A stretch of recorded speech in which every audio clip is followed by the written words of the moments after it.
beginning. We all come to a story with hopes and expectations, looking for an answer. Sometimes it would be better to live with that hope without ever knowing the full story.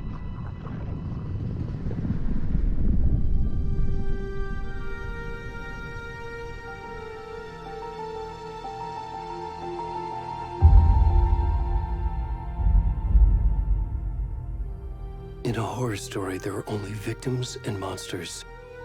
And the trick is not to end up as either. But trapped by the genre, we are all ripped to pieces along the way.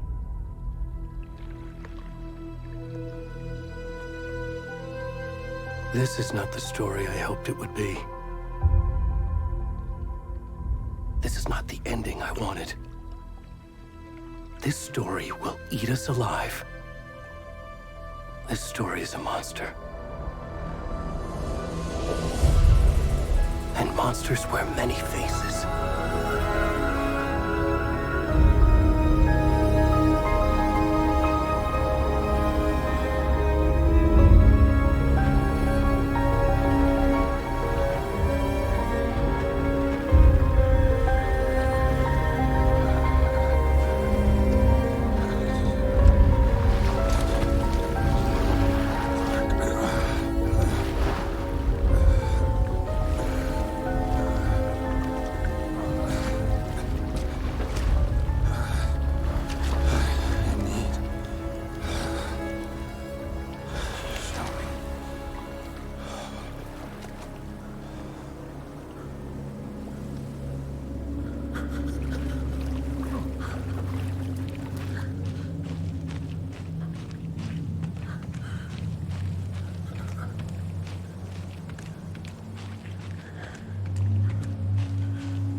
Come on, Ivan.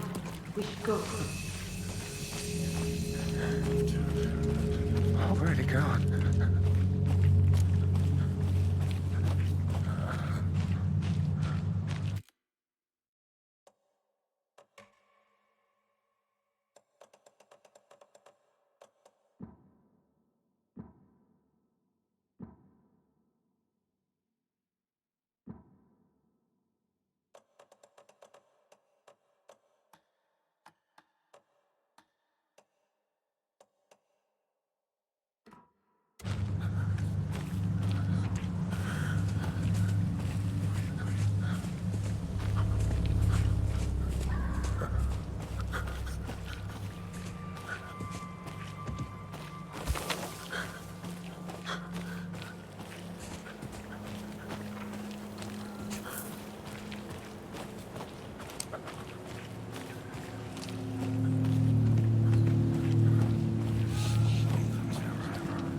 Hey, kiddo. How are you? I'm good, Mom. How are you? This trip might take a little longer than I thought. I'm sorry I've been gone so much lately, Logan. Oh my god, Mom, it's not your fault people get all murdery. What happened? Just work stuff. Right. Well, Dad and I are just watching the latest episode of Night Springs here. Mom, it's so good. No spoilers! I'll let you get back to the show. You were supposed to wait and watch with me. I love you both. This is what happens when you go on work trips, Mom. Love you too. And say hi to Casey. Tell him to stop brooding so much. Logan? I will. Bye, kiddo.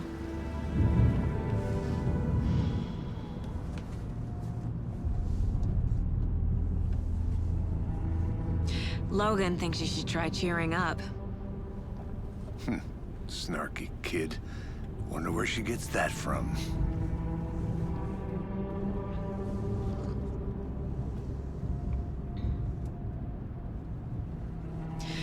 It can't be a coincidence that another body turns up just as we arrive in town. Feels like the killer's leaving us a message. I'm glad you're on this case with me, Anderson. It's right up your alley. You should take lead. Think of me as the backup. Okay. Any words of advice? Nothing that would cheer anyone up.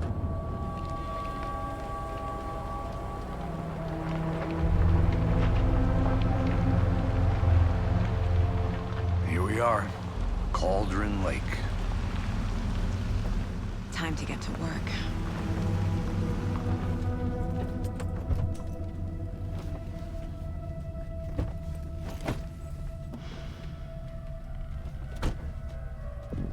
A deputy was supposed to be here to show us to the crime scene. There's the car, so where's the deputy? Eaten by a bear? I'll check out that map.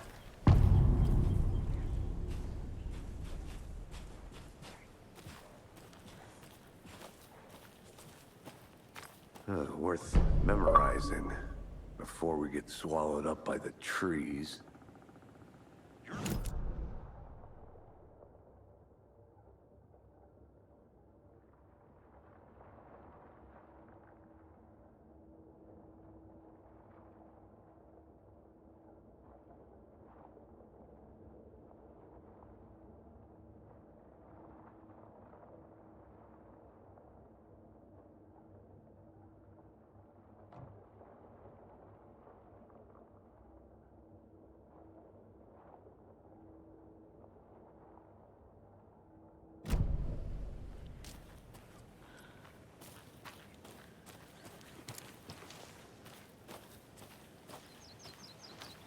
Hey, over here.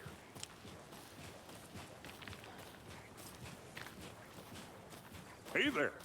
Agent Casey, right? Sheriff Breaker said you'd be coming by to take over the case. You're half right. Anderson? Saga Anderson. I'll be leading this case. Seems you already know my partner, Alex Casey. Shoot.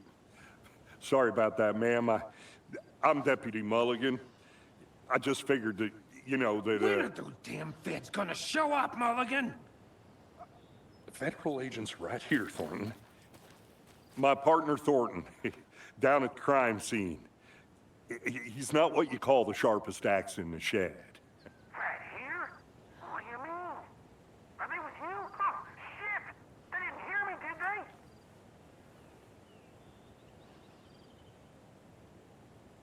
Were there any witnesses? Yeah, a couple out-of-towners. I wonder what they were doing sneaking around the woods at night. Mention the city folk. It's pretty suspicious.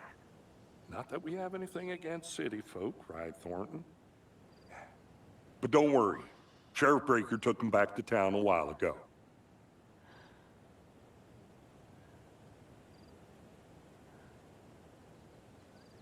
What can you tell us about the crime scene? Tell them about the heart. I was getting to that, Thornton. Well, we reckon there are some organs that are currently outside the victim's person when they should be, well, you know, inside.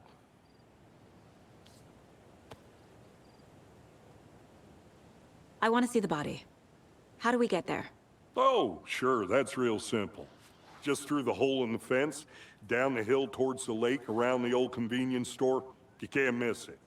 Everything's been closed since the area was fenced off. The store, the campground, all of it. Hey, Mulligan, tell him I'm here, waiting. I'll show him around. They got it, Thornton.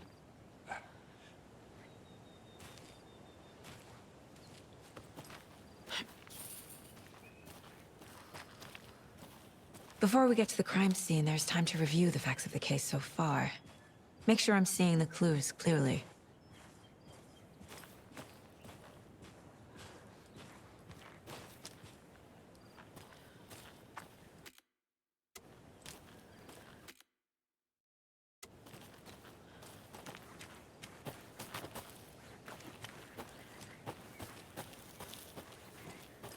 I need to think through the facts of the case.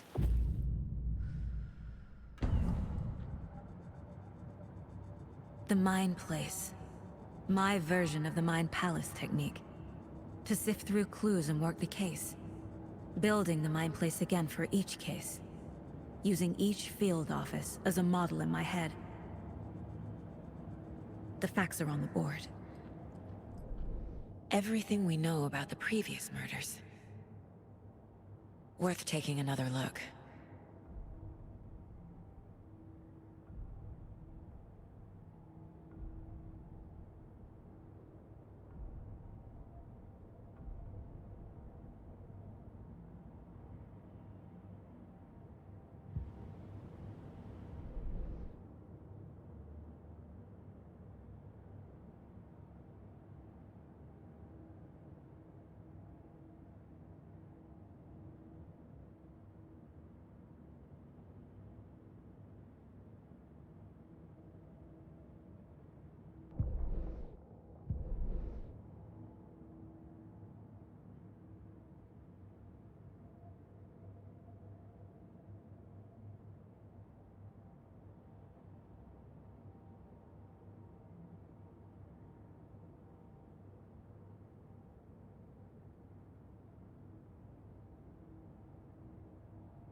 I see you're already hard at work, Anderson.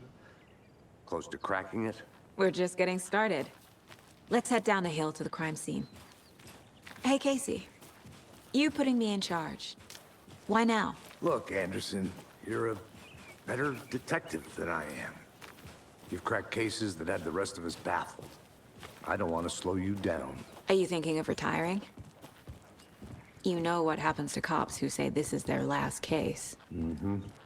Real funny, Anderson.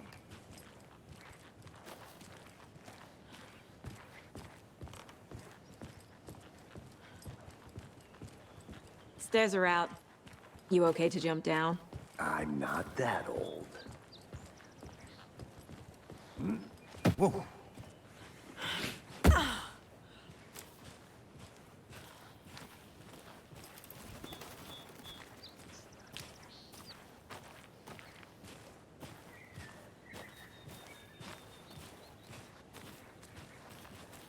Fucking nature. Gives me a headache. There's too much sky.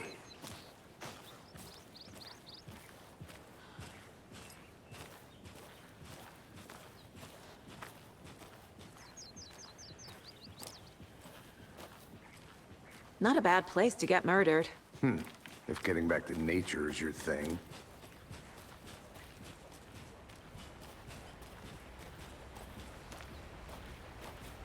Damn. Should have brought an umbrella. I like the rain. The only thing around here that feels like home. You think the local law had the sense to put up a tarp? If they did, next coffee's on me.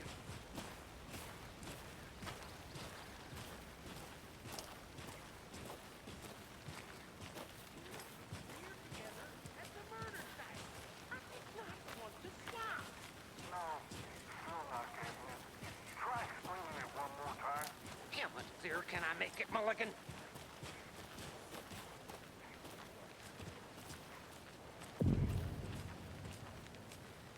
Hey! Deputy Thornton, I take it. That's me, at your service, ready to get this case solved. Now the body's behind the store. Come on, I'll show you.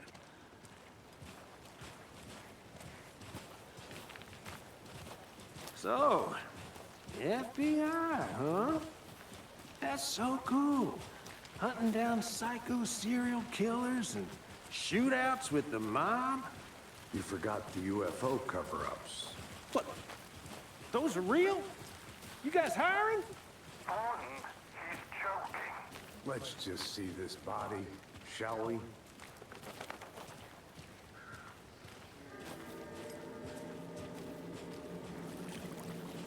Now this is the scene of the crime. We found him on the table. Now he didn't touch nothing, you know, procedures and stuff. Thanks, Deputy. No tarp. You owe me a coffee. Okay. Let's start by examining our guest of honor. Does this fit the MO of the previous murders? Body is positioned on the table. Ritualistic.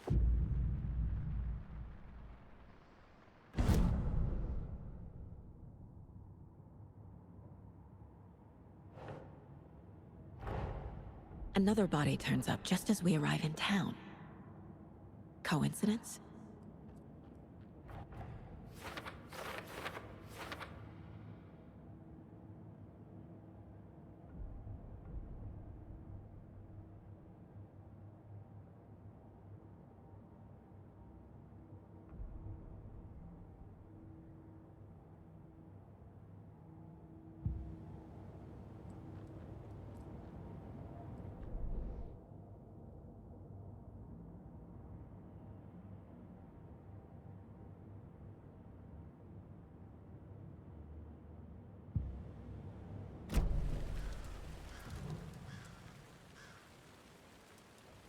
Bruising on the wrist from the cargo straps holding him down.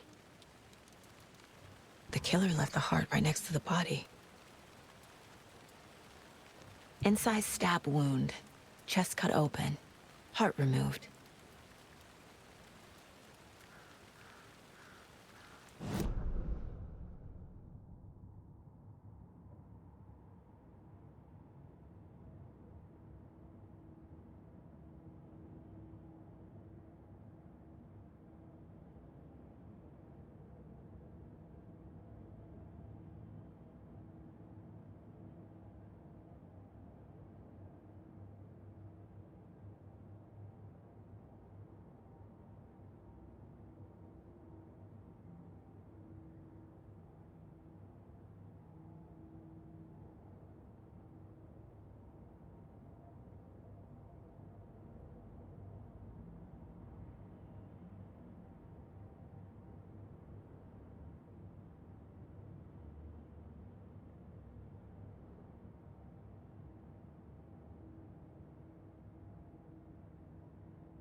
Think, Saga.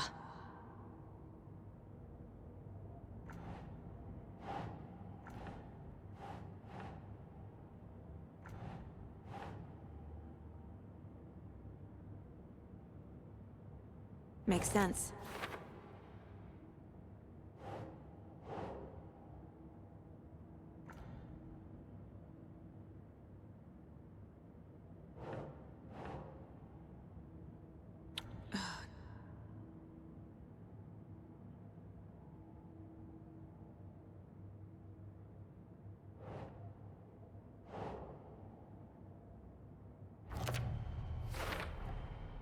Heart removed from chest, strapped by the wrists.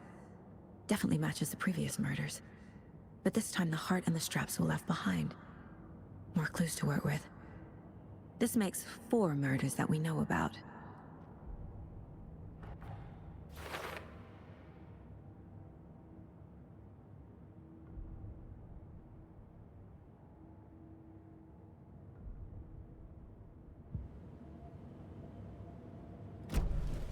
Who is our victim? Who killed him? Need to find more clues. Large amount of blood on the table. The victim died here.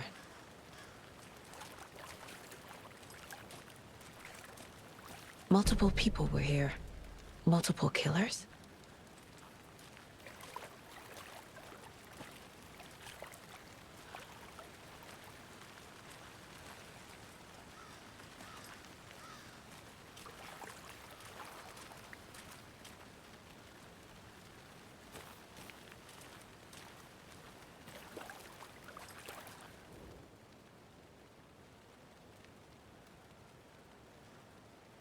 Someone left in a hurry.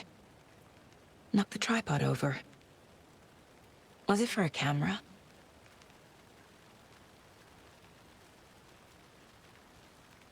Someone was drinking beer. They spent time here, waiting.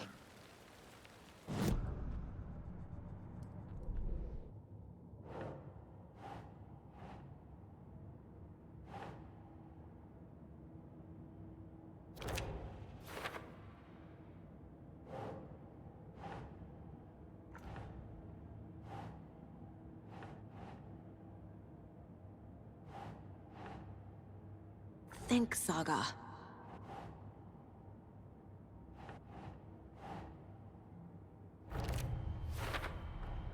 Boot prints, indicating multiple killers.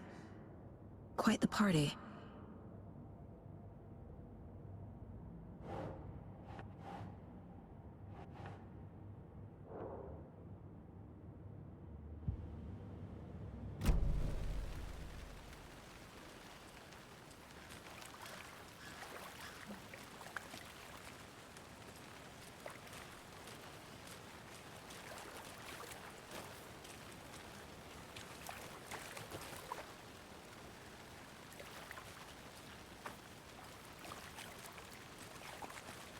Any idea who the victim is? Oh, I sure do. His name is Nightingale. He was FBI. He came to town about 13 years ago. Now, I haven't heard a word about him since. Well, until now. Nightingale? Robert Nightingale? Oh, yes. You probably knew him. Brothers in arms. Oh, and sisters.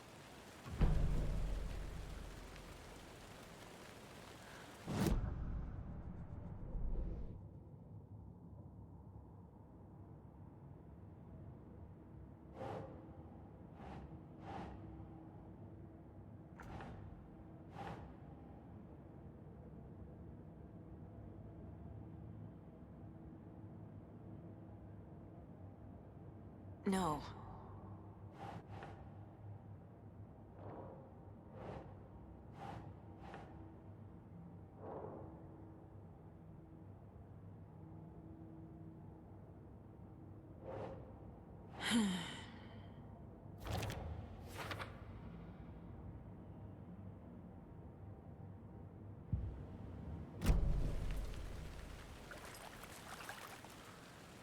So you knew our victim? Well, I didn't recognize him in his current state. But yeah, I ran into him a few times at Quantico. Never worked any cases together.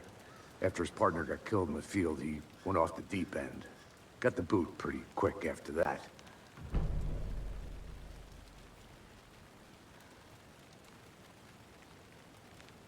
So what happened to Nightingale after the Bureau let him go? I only know the rumors. Depression led to booze, booze led to paranoia. He got some wild ideas in his head, chased ghosts until he fell off the map. Guess he ended up here, I bet there's more to that story. but no happy ending. Nightingale went missing 13 years ago, 2010. The same as all the other victims. Certainly fits the pattern. Makes me wonder what was going on that year. Probably something this town wants to forget.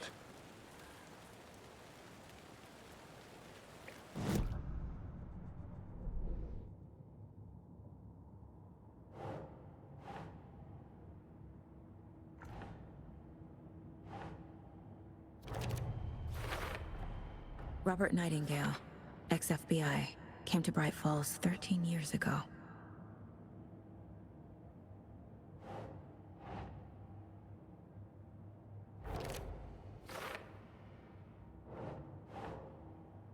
Ugh.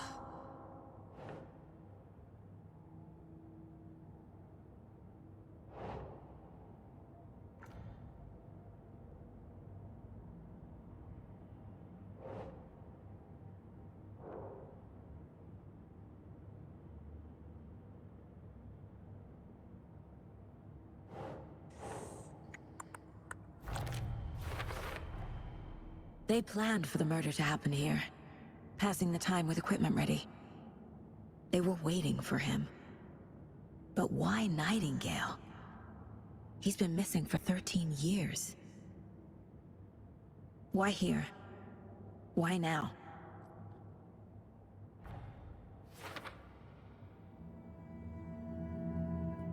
Profiling. Get into the subject's head. See what they saw. Feel what they felt. Use whatever I know about them to guide my intuition to a revelation.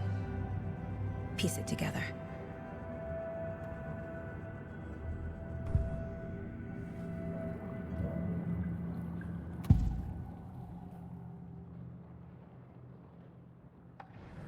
Nightingale was chosen as the victim. Why? Flick the switch, it goes click. Lights are off. But somebody's home. Somebody's home. This wasn't some random act of violence. This was a ritual. And Nightingale a component. They didn't see him as a person. More like a container for something. Agent Nightingale has been MIA for 13 years. How did he end up here? Up from the lake that's not a lake. It's dark. He was there too. You are not allowed in the lake until he says otherwise. Robert Nightingale came from the lake, before his murder.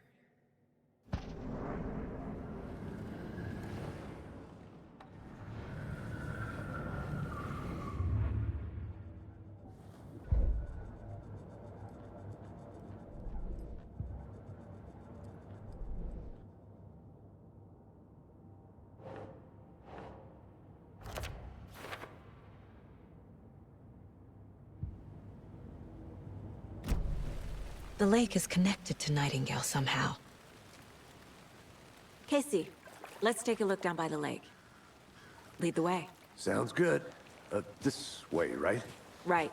Well, okay. Well, I'll just wait here.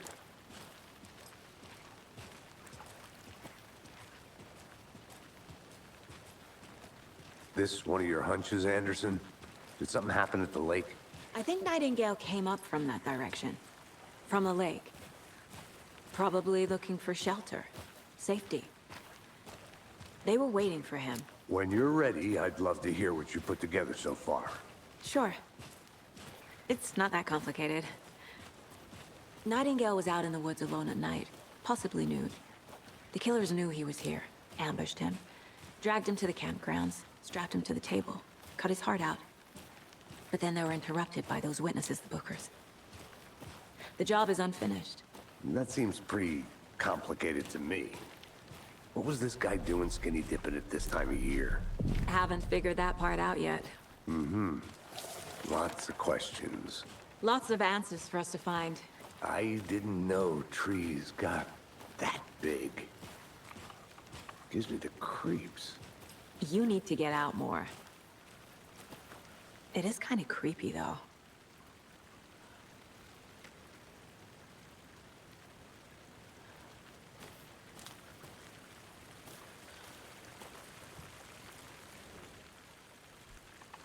There's a piece of paper on the ground. Tracks. Barefoot. Nightingales? They come out from under the boulder. It makes no sense.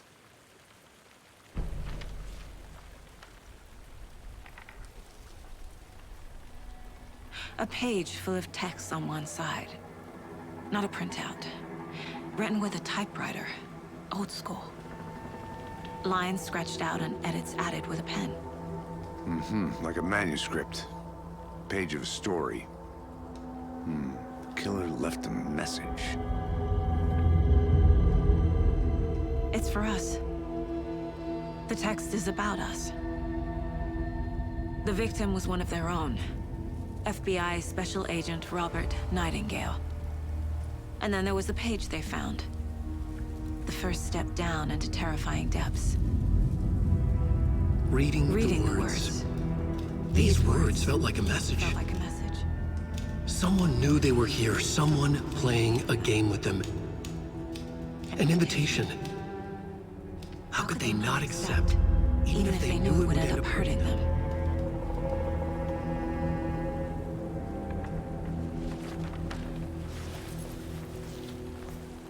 Someone's been watching us. Playing a sick game with us. You were right. This is right up my alley. Nightingale came this way. Either he dropped this page, or the killers left it for us.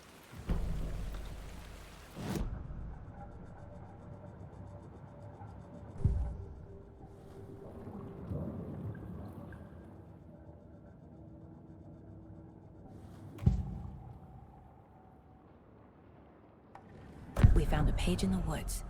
A story about these events. What is Nightingale's role in this? I carry his words close to my chest now. Inside, the awful truth. You must dig it out. Something was put inside him. In his chest. I must find out what.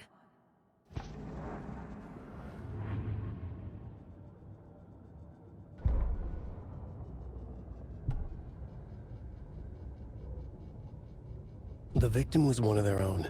FBI Special Agent Robert Nightingale, gone missing here 13 years ago. Now he had suddenly turned up, only to be murdered in a brutal ritual on the very day of their arrival.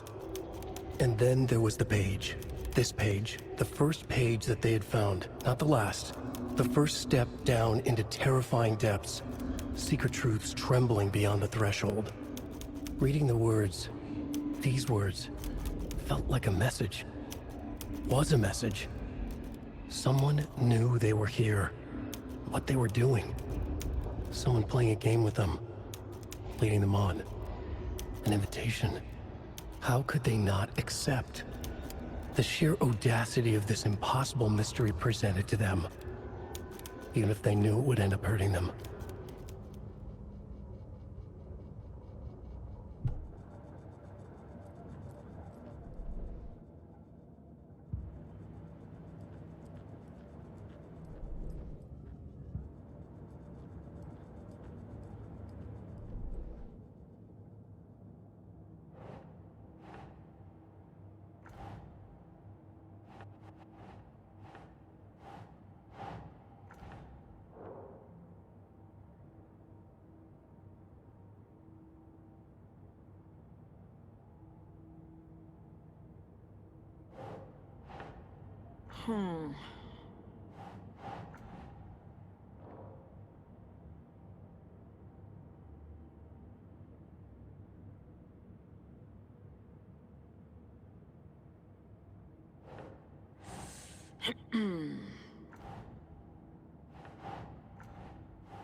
know.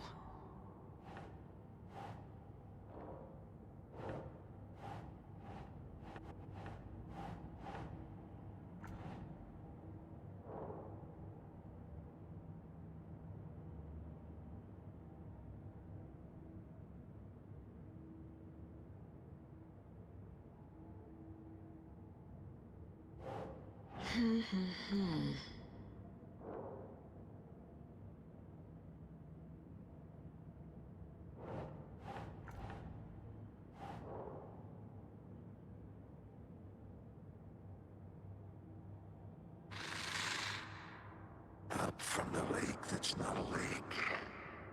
It's dark. He was there too. You are not allowed in the lake until he says otherwise.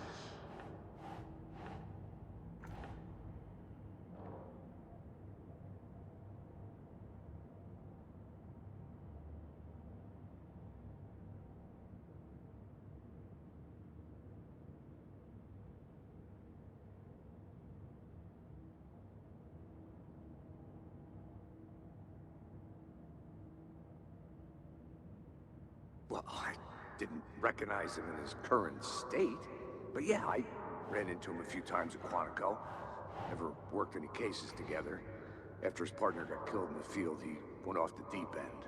Got the boot pretty quick after that.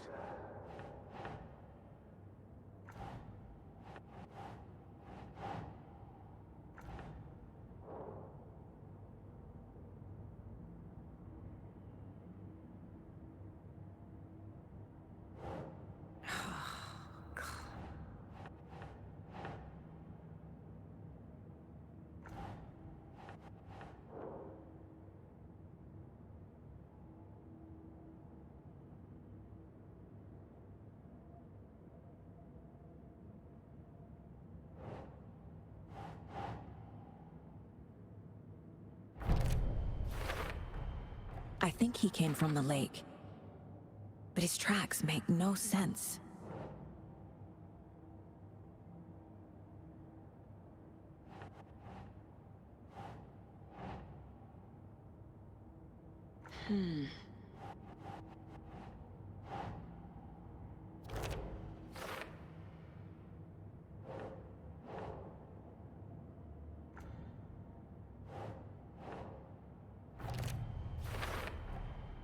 Found all I can here.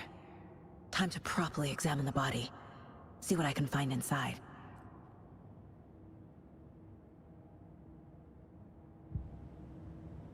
Casey, I think something's been put inside Nightingale's body. Let's tell the deputies to get the body to the town morgue. Okay.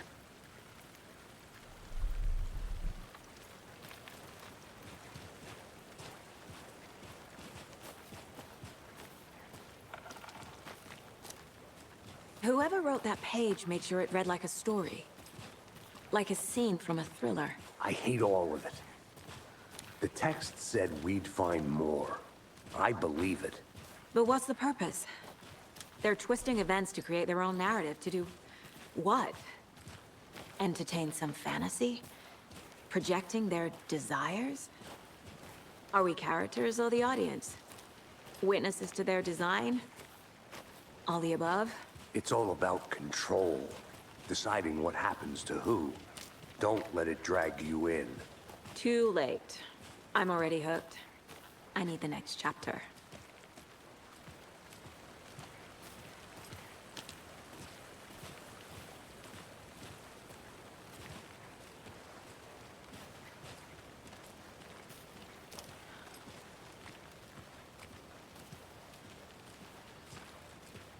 Hey, you made it back. Good. I hope you didn't get stuck in any of those big puddles. Crazy flooding down there, huh? Just like I said.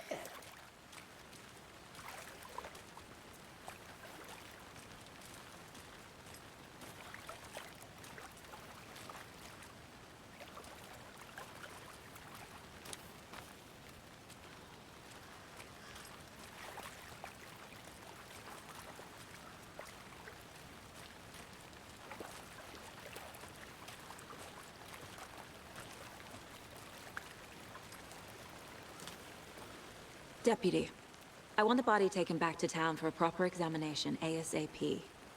Well, sure, but the coroner won't be back in town for another week after Deerfest. Not a problem. I'll do it myself. Oh, and Sheriff Breaker called to say he's got the Bookers at the Oh Deer Diner in town. Oh, and I've got a key to the gate. It's a shortcut back to the parking lot just up the hill.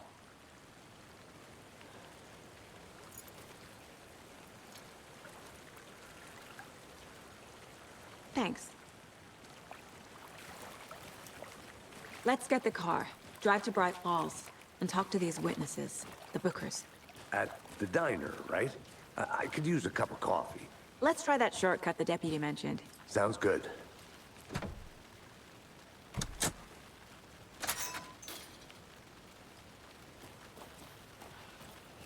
Seems like a nice town so far. Murders aside. Pretty woods. Cute lodge we got set up in. We should go for a hike if we get a chance. Now you're just being mean, Anderson. Deputies aren't exactly up to the task, but hopefully the sheriff will be more helpful. Not a surprise about the deputies. Doubt they see much stuff this gruesome.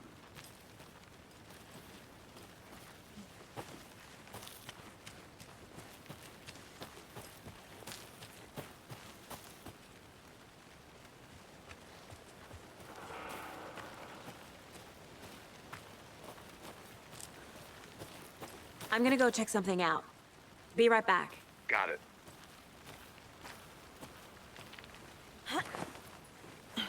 Is that a kid's lunchbox? An Alex Casey movie lunchbox. Casey hates the endless jokes about coincidentally having the same name as a fake detective. He hates those cheesy crime books, but he really hates the movies.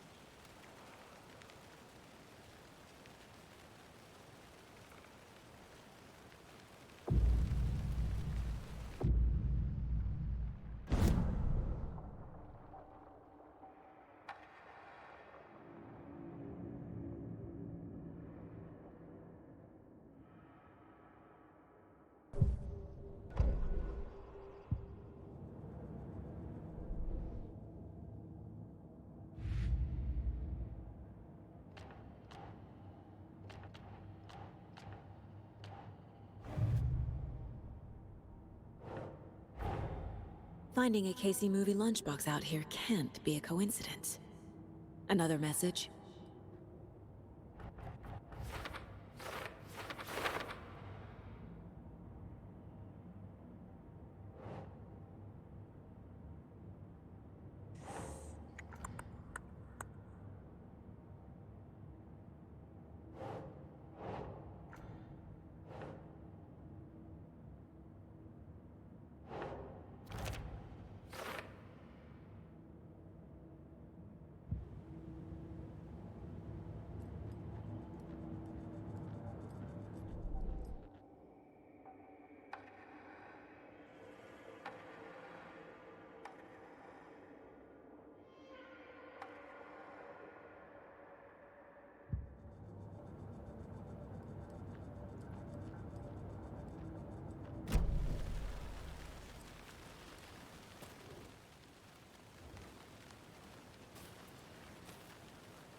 Can't fit the clues all together yet. Heart removed, tripod, tracks leading to a dead end. A tripod? For a camera? To record a snuff film? Maybe. And why take out his heart just to throw it away? To stuff in something for us to find.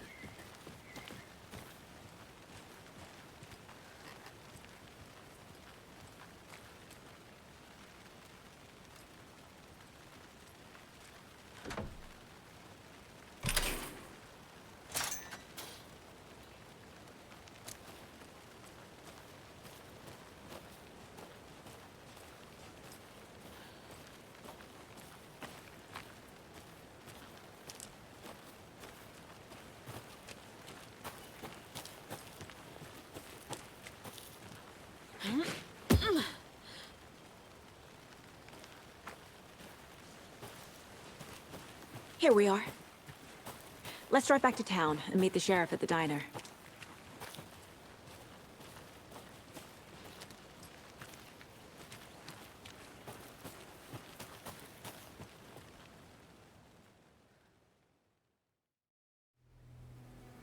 I can't get that manuscript page out of my head. I've never seen killers reach out so directly before. Damn impressive work so far. With your technique, these hunches were moving fast. I wasn't sure about taking a case so far from home, but I'm thrilled to be here for this mystery.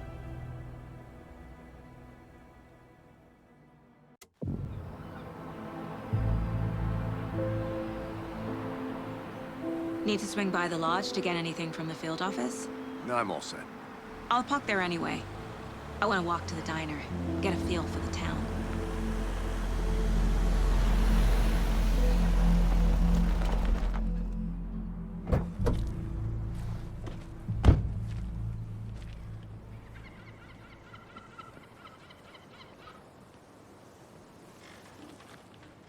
The diner's just up the waterfront. Shouldn't keep the sheriff and our witnesses waiting. I smell coffee. Just how much? Sorry, lady.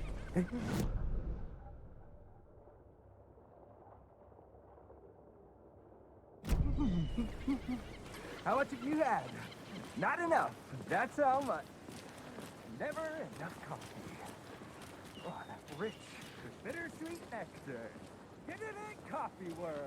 Get it where you can. Get it now.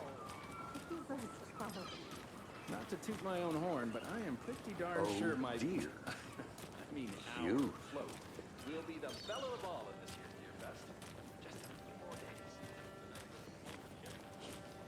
Let me guess. The FBI. Welcome to Bright Falls. It's nice to have you here. I got you both some coffee. Oh, it's Washington's finest. Nice to meet you, Sheriff. I'm set for coffee. You know, I wouldn't say no to another. I'm Agent Saga Anderson. This is Agent Alex Casey. Tim Breaker. And let me just say, I'm happy you two are here. Frankly, we could use the help. Your deputies said you had a couple of witnesses here. They made them sound like suspects. Mulligan and Thornton are still on about that? No, the Bookers don't strike me as the murdering type, but you can decide for yourselves. They're just inside having coffee and pie to calm their nerves. I'll see what they have to say. Casey, you compare notes with the sheriff. Take your time. We've looked through the case files you sent over, Sheriff. Have you had many people besides the known victims go missing? Sure. But it's slowed down ever since Cauldron Lake was fenced off. Let me guess. Missing person cases spiked around 2010. The fence was built just after. Yeah, that's exactly right. Hello. I can't believe that happened. Still feel like I'm gonna be sick. Come on, Ed. Have some pie. I'll take your mind off things. Hi.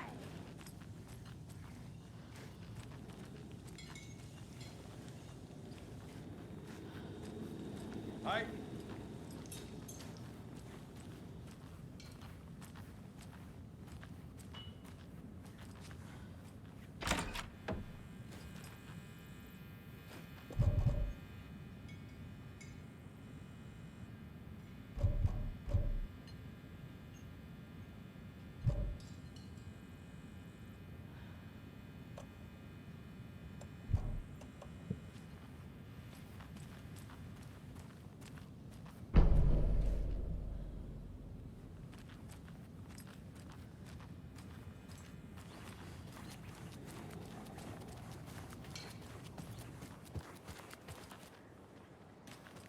You can go ahead, Anderson.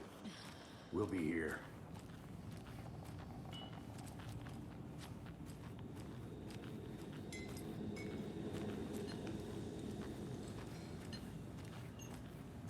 Excuse me. I'm Agent Saga Anderson. Are you the Bookers? That's us. I'm Tammy, and he's Ed. Hello, officer. Just Saga is fine, Ed. So, are we being charged with anything? Because if not, we'd love to get back to our hotel and decompress after what we saw. Take a bath, scream into pillows, that kind of thing. We're not charging you.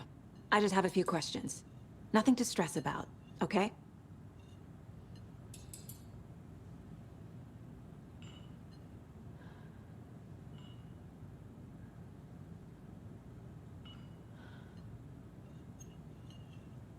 So what did you see in the woods?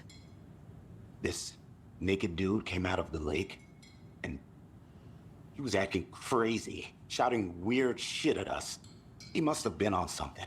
Unless skinny dipping at dawn is a thing around here. Then we heard shooting.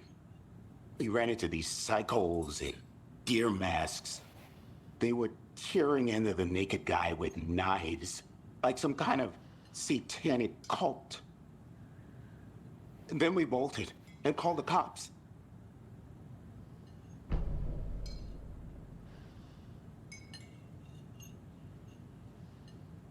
What were you doing at Cauldron Lake last night? I'm a writer. True crime.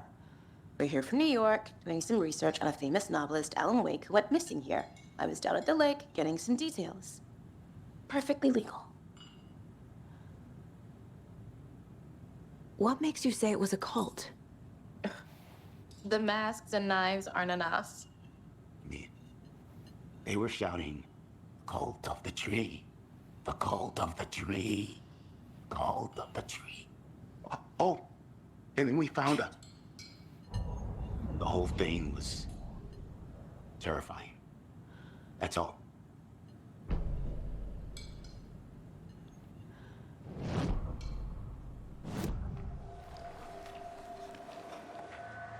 The cult of the tree. What are the Bookers telling me? I found their necklace. The symbol is 2 triangles. The cult wants their spruce tree back, Tammy. Finders keepers, Ed. My publisher will want this on the cover. Tammy found something. A necklace belonging to one of the cultists.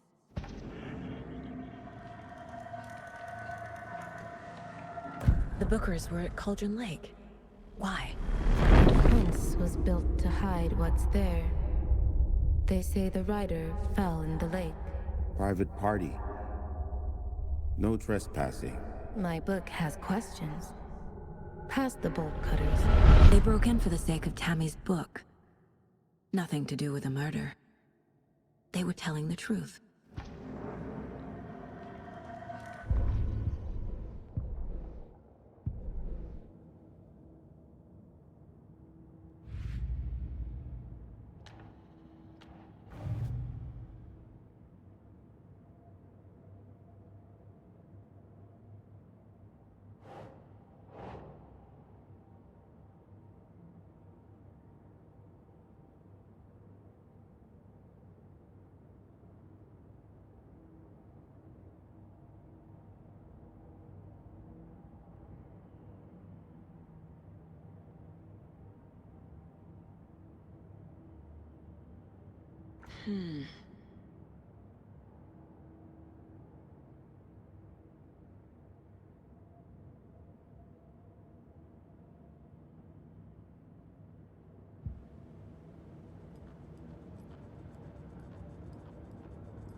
This mug always cheers me up.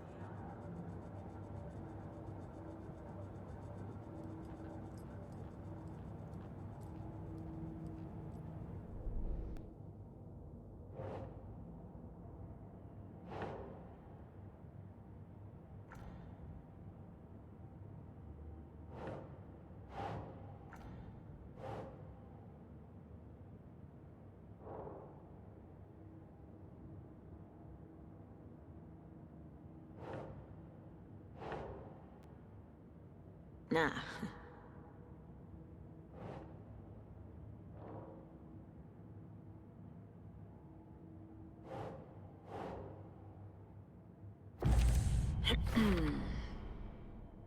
We're dealing with an organized group of killers, not a lone serial killer.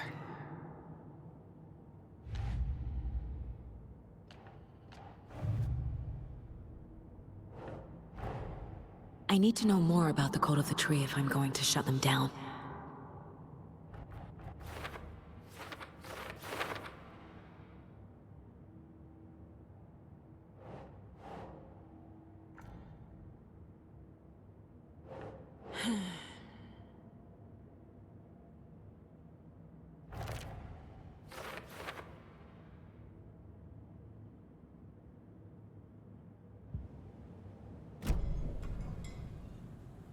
So you found something there, right?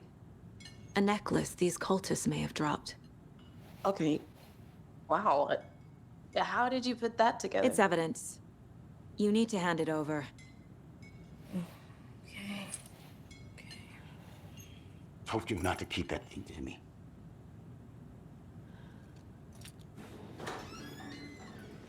Thanks. This could prove to be helpful. Do me a favor. Stick around town for now in case we have any more questions. Like we'd even dream of missing Deerfest. Oh, God. Saga! Saga Anderson. As I live and breathe. I thought we'd never see you back here after that awful, awful thing happened to your baby girl. How are you? I'm sorry. Who are you? I don't know what you're talking about. It's me, silly. Rose. You know me. I don't think I do. And what horrible thing happened to my baby girl? She drowned. Your daughter. That's so weird you don't remember. How do you know I have a daughter? Oh, I know what this is. You're blocking out your traumatic memories. Happens on TV all the time. No. You're mistaking me for someone else. If you say so.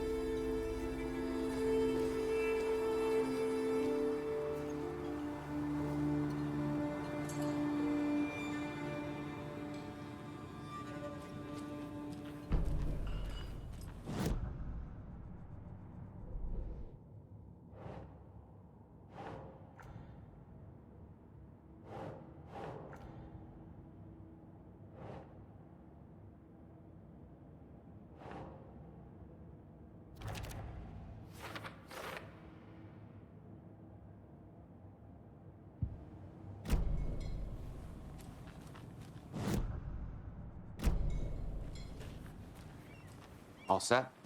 My guys have Nightingale at the morgue if you're ready to go take a look. Let's go. Well, Casey, I got a lead. Looks like we're dealing with a cult. The Cult of the Tree. A murder cult. Fuck. Have you heard of this Cult of the Tree, Sheriff? Only the urban legend. If you're in the woods at night, the cult will get you. That sort of thing. We're not gonna find out you're the Grand Wizard or something, are we? I played some D&D back in the day. Wizard was always my favorite class. Morning, Sheriff. Looks like you have some guests. Ah, morning, Ted. Yeah, real important guests. Deerfest. Always draws a crowd, right? Too true. More the merrier. Have a good one, Sheriff.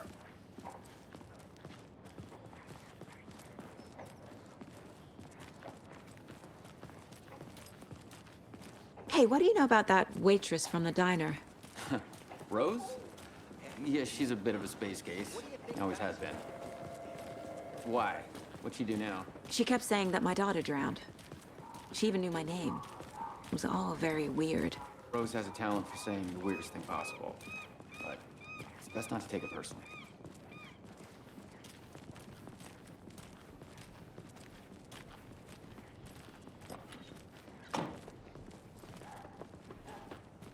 Hey, boss. Corpse is downstairs ready to go. Yep, in the morgue, all prepped. I'd like to take a closer look as soon as possible. Lead the way, Sheriff. Oh, this is the Bright Falls Sheriff Station. Anything you need, just let us know. We appreciate the support, Sheriff. Have a nice day.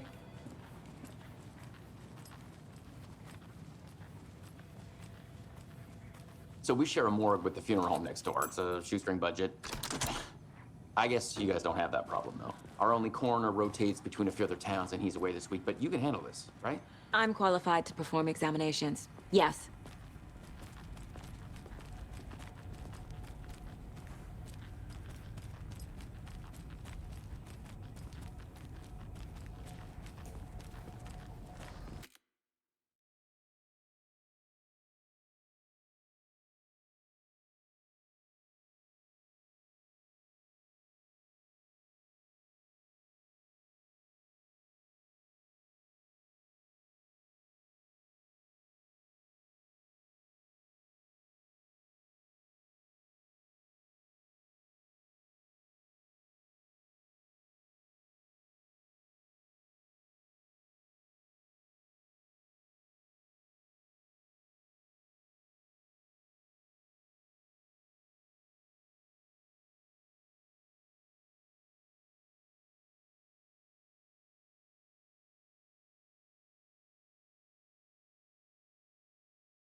Something about morgues.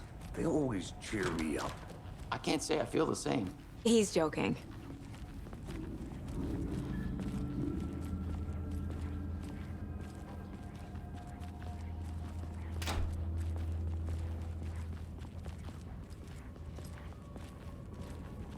Okay. Let's take a look at our patient. I'll start with the external inspection before performing the internal examination. What was the cause of death? What other clues can... There's writing on here. Can't make it out. Writing? How'd they manage that? The body shows signs of being submerged in water, post-mortem. It doesn't add up. This looks like text. A tattoo? Nightingale didn't strike me as a tattoo guy. Uh-huh. They did leave something inside his chest. Defensive wounds. He put up a fight.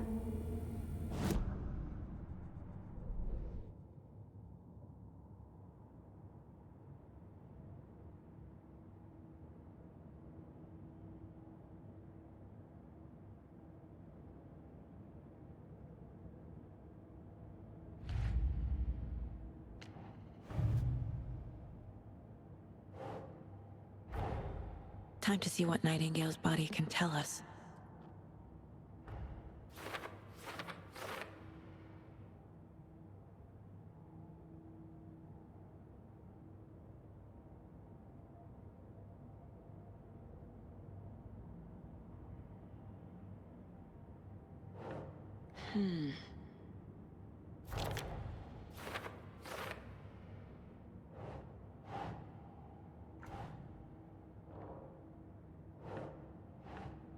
Doesn't make sense.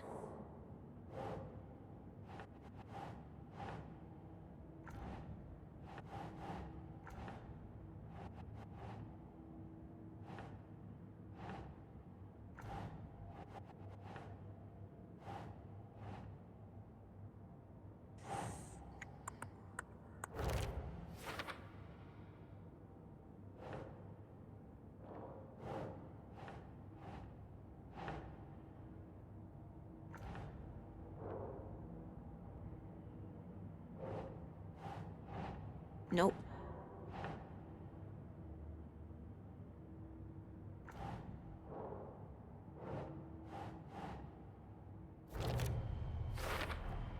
Chest wound is cause of death, but the corpse is bloated, waterlogged.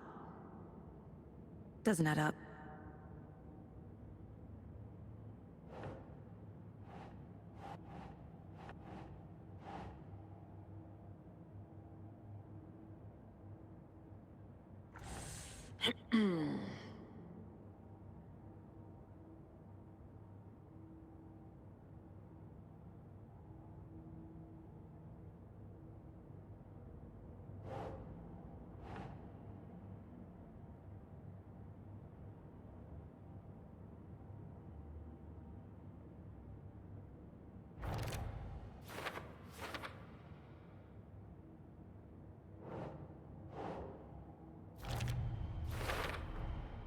There's definitely something in his chest. Did the killers leave it there?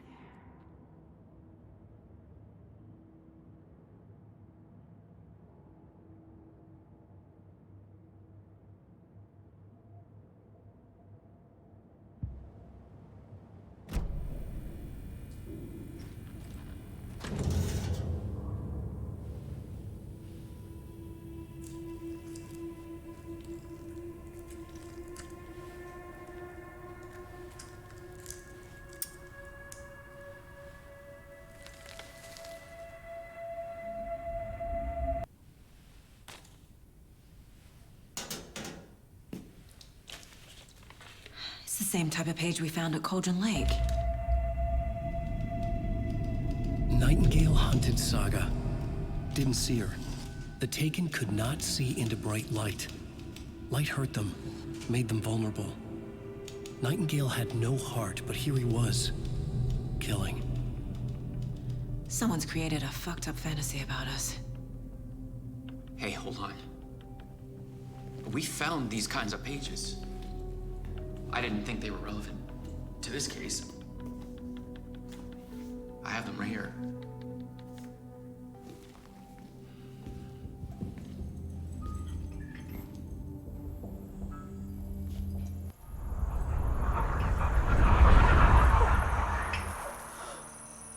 No, wait!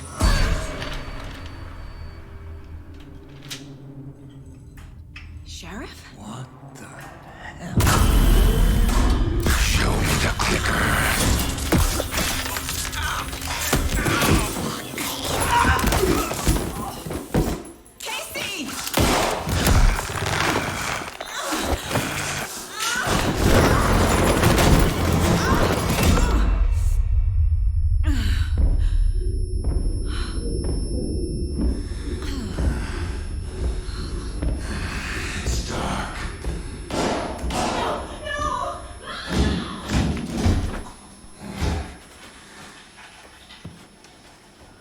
Didn't see her. Could not see into bright light.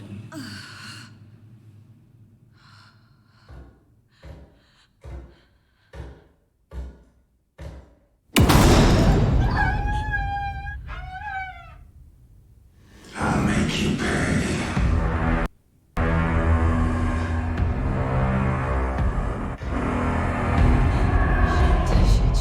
He's coming. No weapon. The page said to get into the light.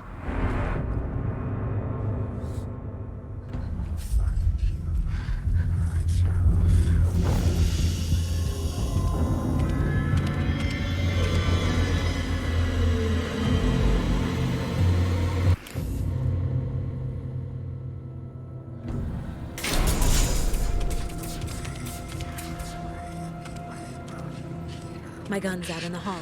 Gotta get it back.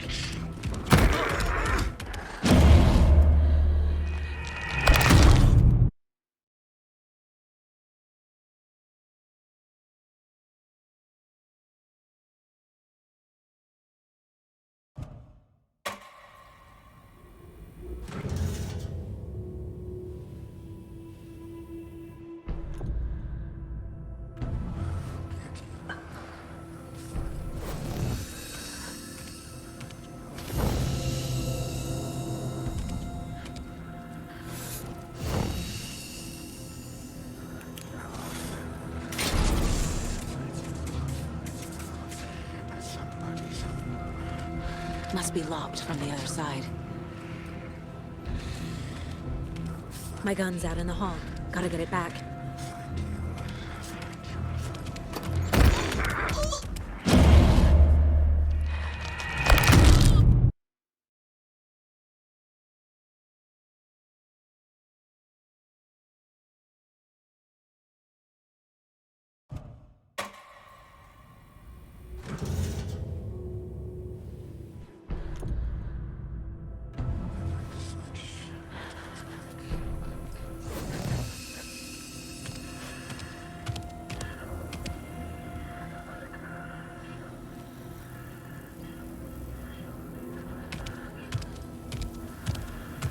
He can't see me in the light. My gun's out in the hall. Gotta get it back.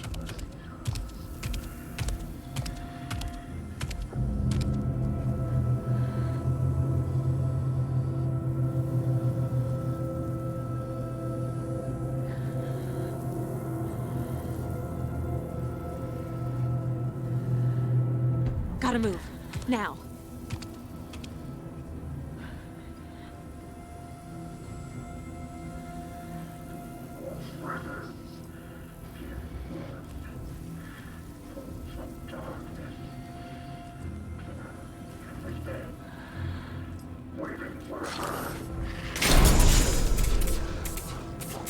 He knocked my gun out of the room. I need to find it.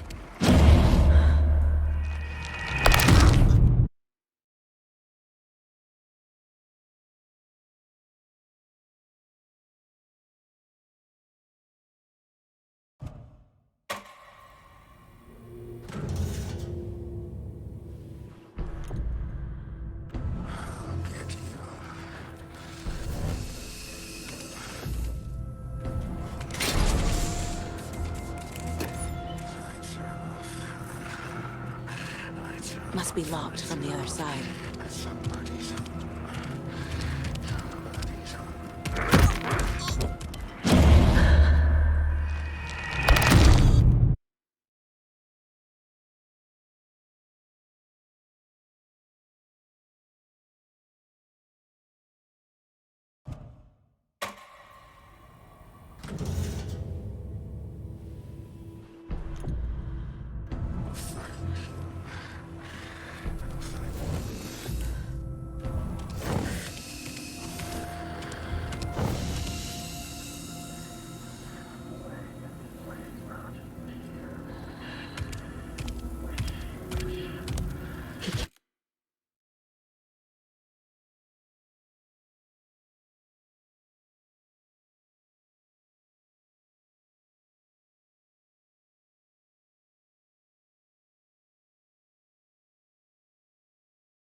can't see me anymore. My gun's out in the hall.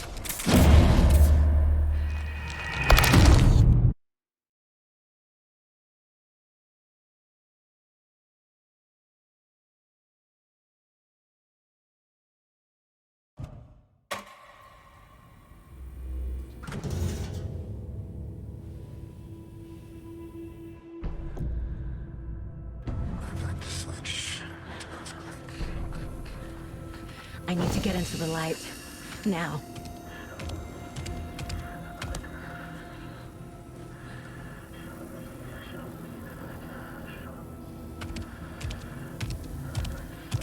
He can't see me in the light. My gun's out in the hall. Gotta get it back.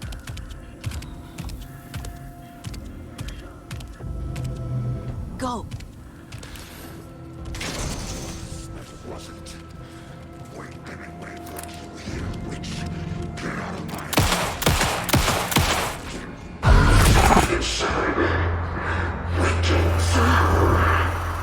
Vanished.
He didn't have a heart, but he still got up.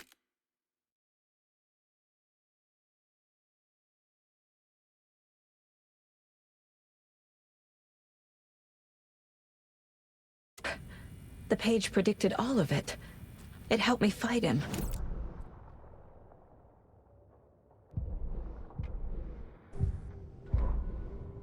The victim was one of their own. FBI Special Agent Robert Nightingale, gone missing here 13 years ago. Now he had suddenly turned up, only to be murdered in a brutal ritual on the very day of their arrival. And then there was the page. This page, the first page that they had found, not the last. The first step down into terrifying depths, secret truths trembling beyond the threshold. Reading the words, these words, felt like a message. Was a message. Someone knew they were here, what they were doing. Someone playing a game with them, leading them on. An invitation. How could they not accept? The sheer audacity of this impossible mystery presented to them, even if they knew it would end up hurting them.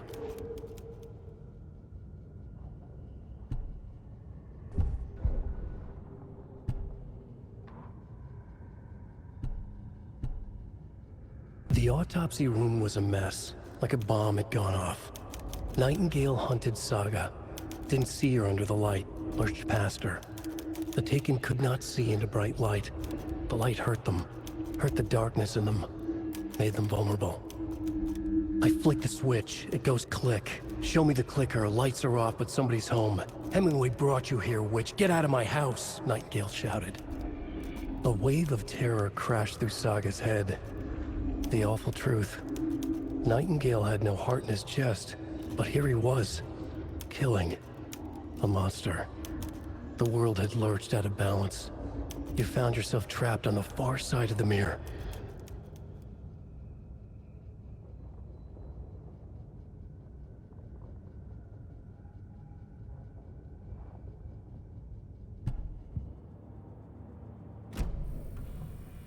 There's no rational explanation to what we just saw. I'd love to blame this on mass hallucination caused by inhaling volcanic gas, but we both know that's bullshit. This was supernatural. Well, I'm glad you were the one to say it. Now we can figure out a way forward.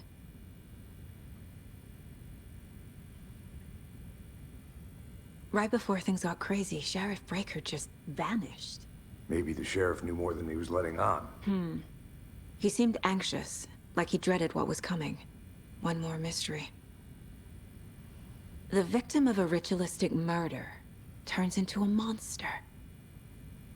Is there a connection? Looks to me like the cult of the tree is performing rituals to create monsters. Maybe. We need to start with learning this cult's goal. Their purpose.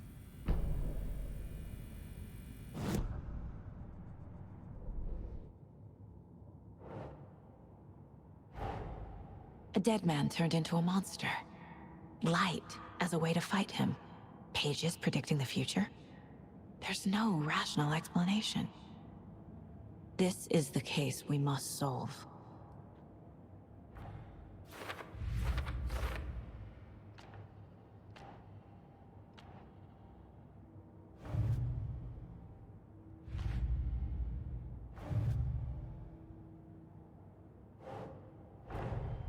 The cult of the tree is behind these murders.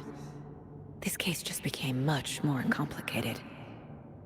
I'll need to start a new file. But it's my first cult case. Exciting.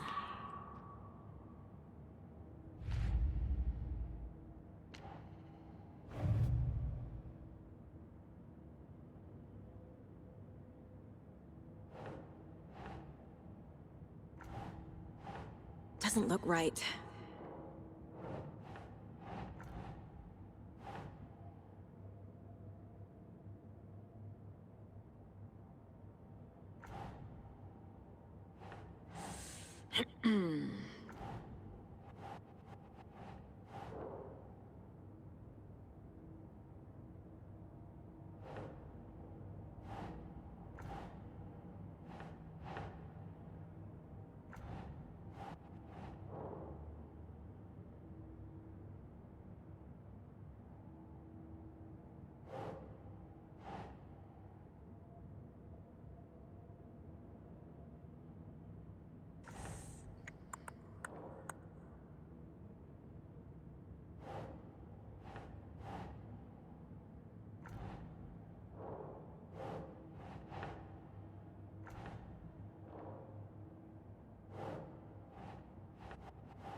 Think, Saga.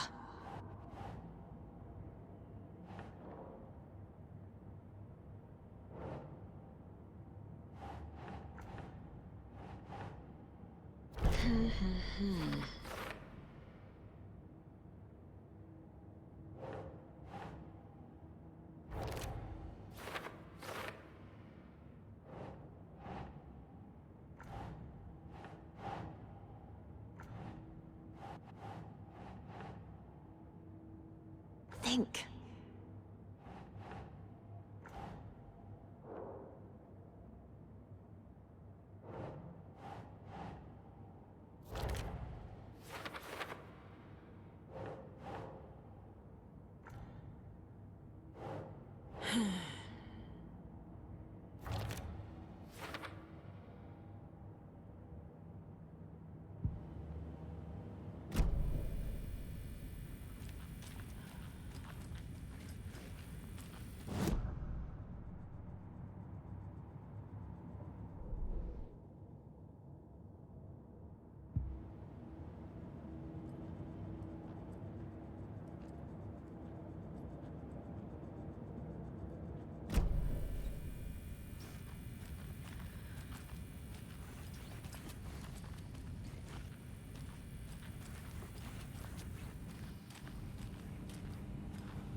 Saga was back at Cauldron Lake.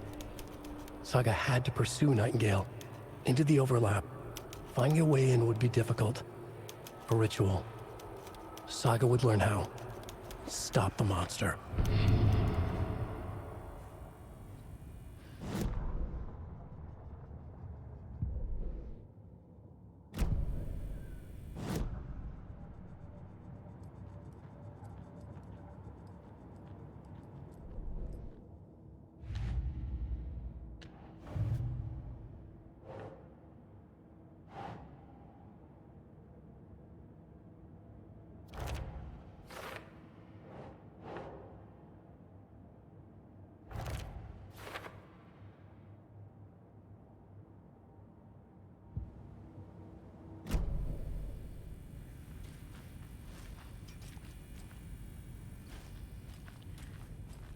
The heart is gone too. Did the fucker take it with him? The page places Nightingale back at Cauldron Lake. Calls him a Taken. We need to head over there, stop him, before anyone else gets hurt. Okay.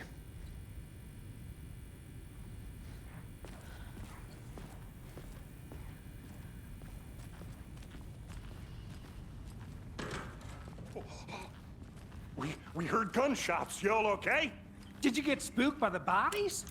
Sheriff Breaker disappeared. Nightingale turned into some sort of a monster, and there are offices down. You two handle things here. We need to get back to Cauldron Lake immediately. Fuck me. That's terrible. We'll do what we can, man.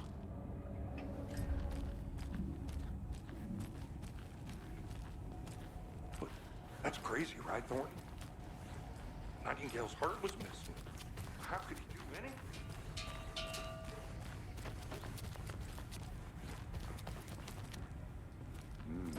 They're a fine pair.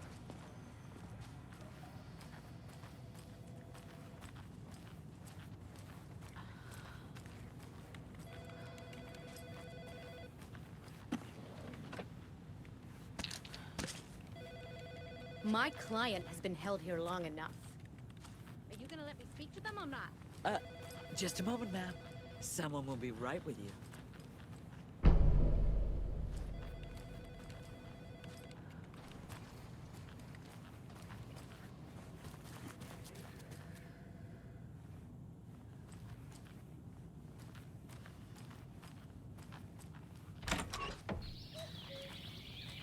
Oh dear, I am a tourist, and it appears that I'm lost in the woods. If only had a tour guide also. Bear season. Oh no, a bear. Hello! Nightingale and his cult are dangerous. We need to be prepared in case things escalate more than they already have. Can you call it in, KC? Smart choice, Anderson. Yeah, Agent Casey here. Yeah. We need backup.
White Falls case? Whoever you can spare. ASAP. think we'll actually find Nightingale? Oh dear, I am a tourist, and it appears that I'm lost in the woods. If only had a tour guide also. It's bear season. Oh no, a bear. Help.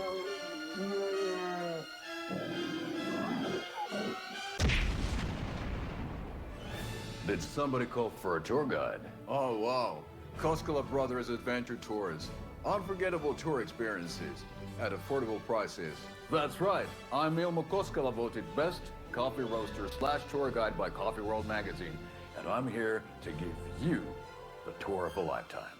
But Ilmo, I've heard the government has seized and restricted access to many local nature attractions. That is true, Jarkko.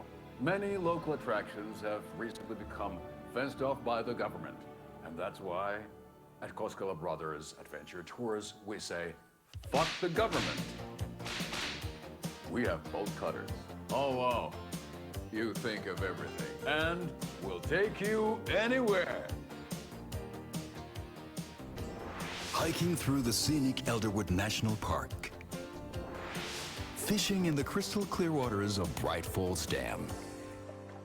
Bird watching at majestic Mirror Peak.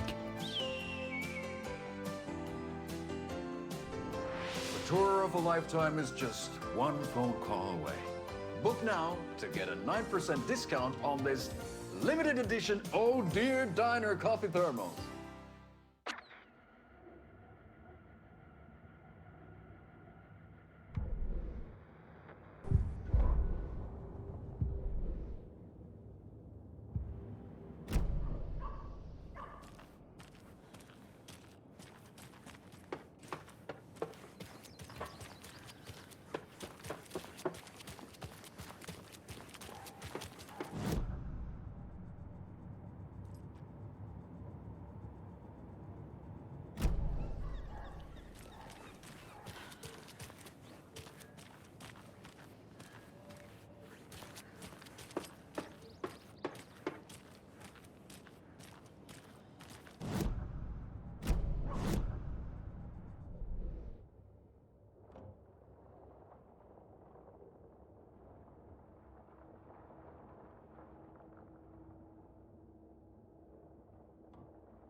Saga was back at Cauldron Lake.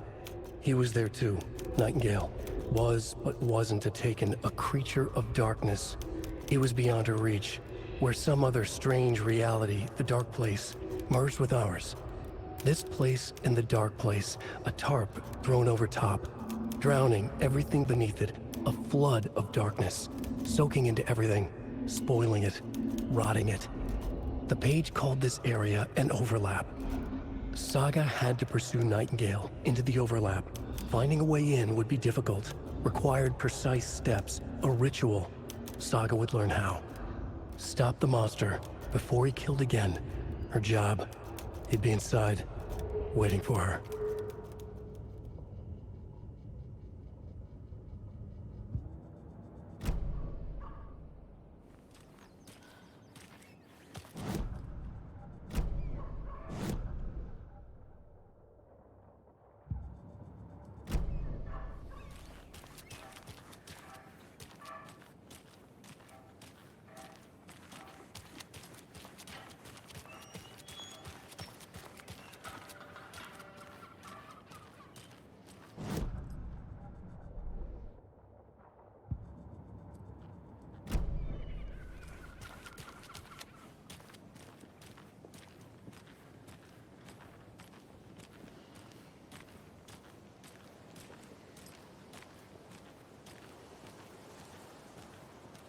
you check out the town, Anderson? Just getting my bearings. Ready to go? Waiting on you.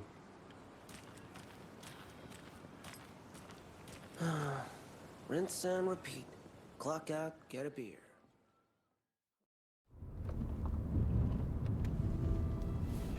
I need to come clean, Anderson. I know why Nightingale was here 13 years ago. He was chasing a writer, Alan Wake. Tammy mentioned him. She's writing a book on his disappearance.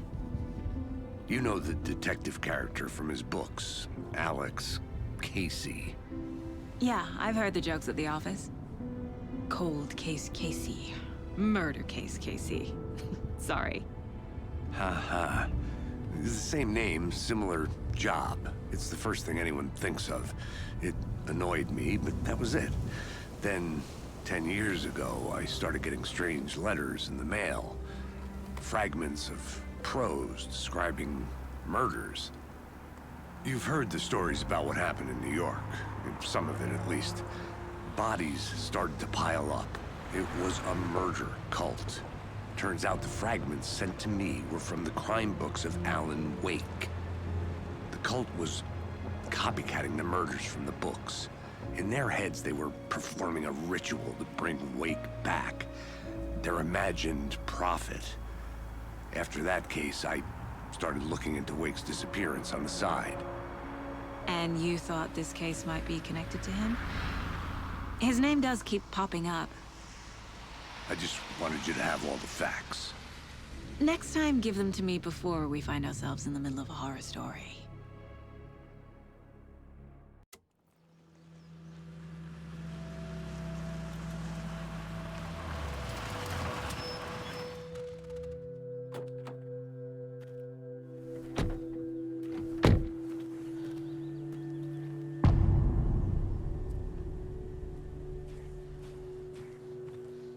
The page says Nightingale's in something called an overlap.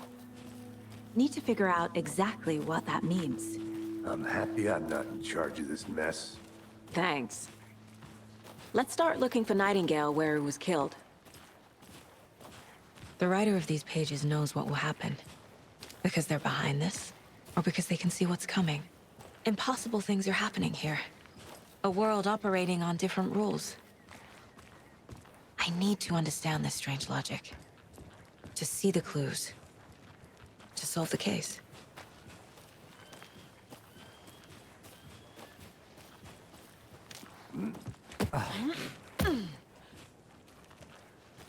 I've been thinking more about the cult of the tree. What sort of cult refers to themselves as a cult? In my experience, they don't. We're not seeing the full picture yet.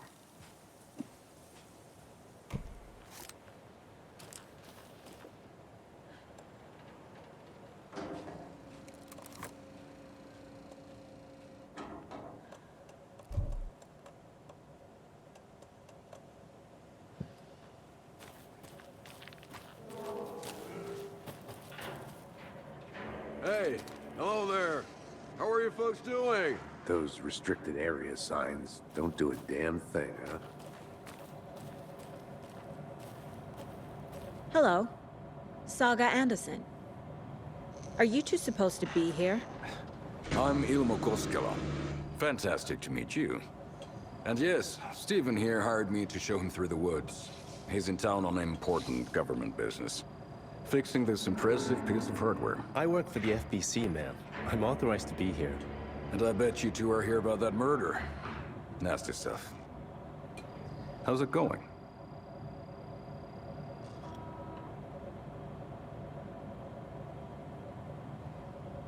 How did you hear about the murder, Ilmo?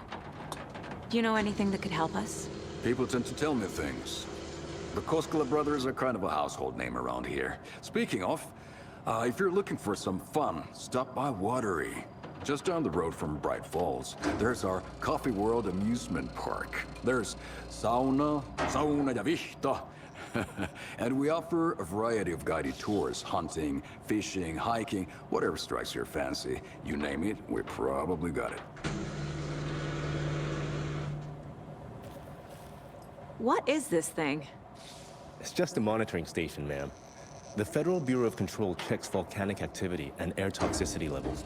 No need to worry, though. It's mostly for research purposes. That's one gorgeous sweater saga. Looks Nordic. I bet a family member made it. My mother made this sweater for me. How do you know? I knew it.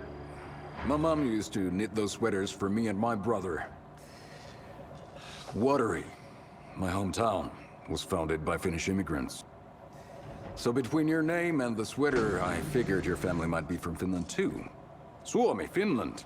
Ulla, Karjalan piirakka. Close. My mom's family is from Sweden originally.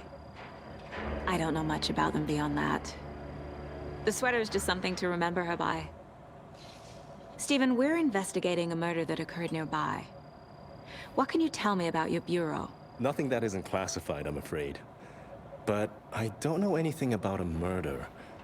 Operations here are run by a different department. I'm just here to make some repairs.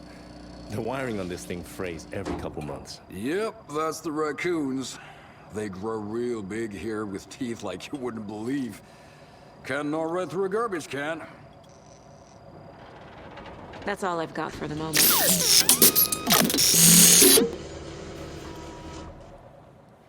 What the hell is this? What'd you find there, Stephen? Nothing. Just something that shouldn't be here. Raccoons my ass.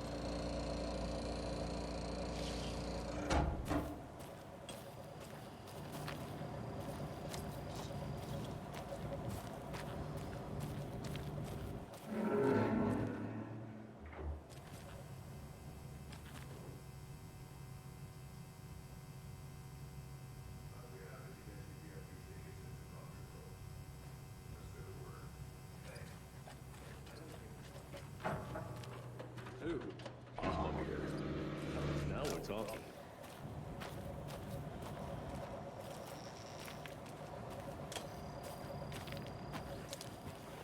Let's get to the murder site, Casey.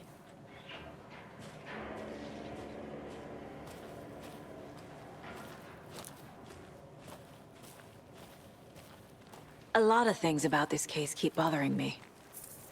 But one thing feels really off. Breaker's disappearance. I don't get the feeling Nightingale was responsible. He was about to give you more of those pages. Something didn't want us to have them? Or was protecting him from Nightingale? Spontaneous combustion? I don't know. Not the kind of disappearance we normally solve. Our crime scene's drowning. I never minded rain. Feels like home. No sign of Nightingale. But the page did place him at Cauldron Lake, in an overlap. So how do we follow him there? Maybe something around here will tell us. We've seen this symbol before. Good eye.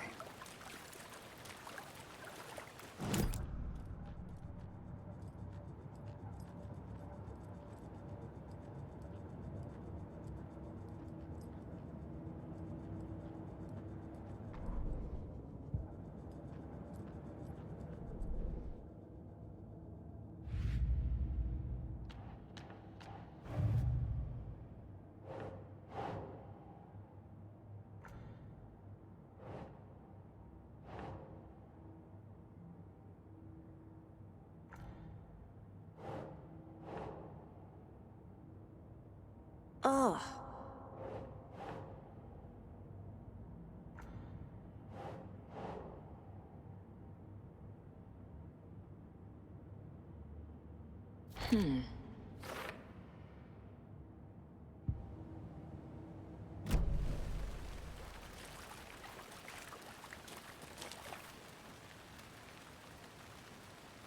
Monsters? Overlaps? Rituals? What do you make of all of this? The killers are usually the ones performing the ritual, not the detective. Acting out their sick fantasy. They may be trying to get you involved, forcing you into their twisted world. But with dead men coming alive, the word ritual starts to have more weight behind it. We need to look around, learn what this ritual is. After we find Nightingale, what then? I've never arrested a monster. I've watched you arrest plenty of monsters, Anderson. You know what I mean. Monsters. Light worked against him at the morgue. That might be the only way to stop him from hurting anyone else.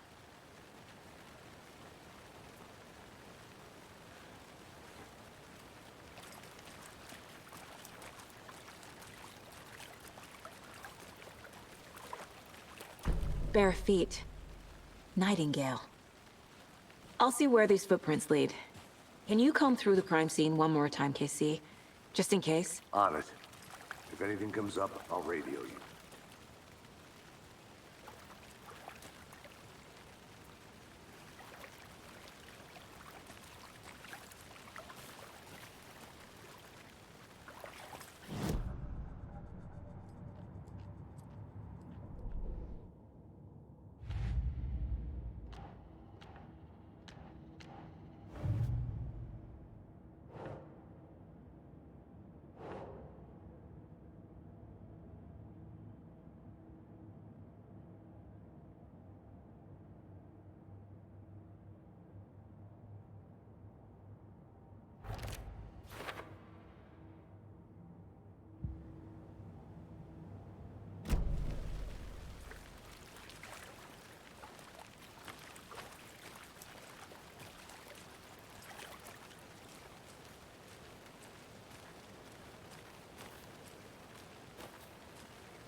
Hey, Casey. What's the Forest's favorite shape? Please, Anderson. Just one case without the A triangle. I don't get it. Yes, you do.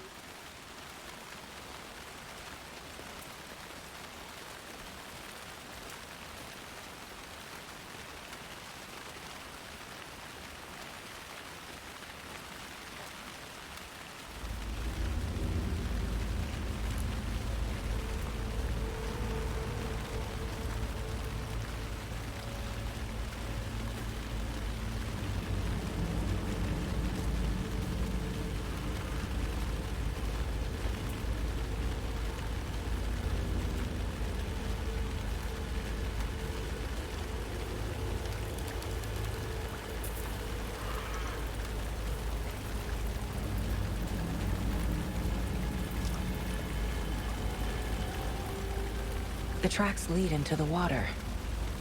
Where'd he go from here?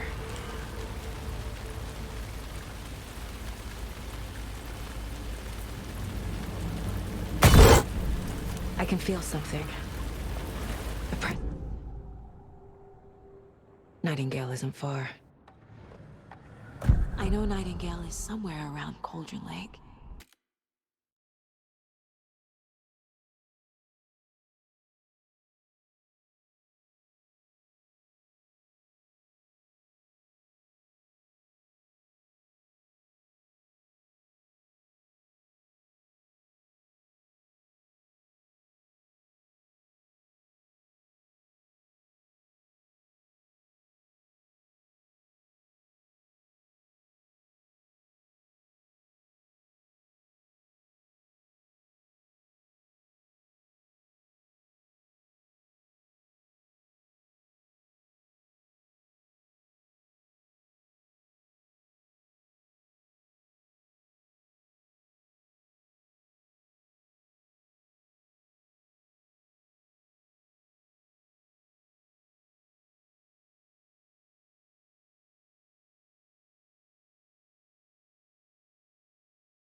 threshold. This place and the dark place. You're in over your head. Next stop, Caldera Street Station. The threshold. Like a doorway. Leading to Nightingale. It's somehow connected to a tree. Witch's Ladle?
These aren't the same tracks that were here before.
They're headed into the tree, not out of it. What is that? My flashlight burned the dark stuff away. It was covering another page. The fuse was in place. Saga stepped into the witch's hut. Inside, a bright light. There were objects that stood out to Saga, as if the light had manifested them. The witch's hut. Okay. I trust the pages to lead me to the overlap.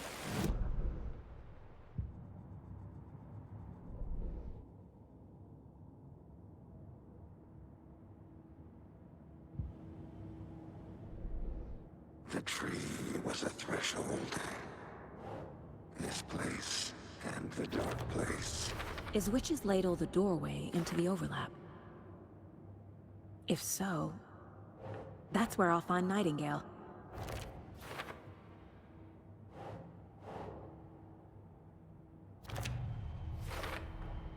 Light is the key. To stay safe. but for something more to be revealed as well.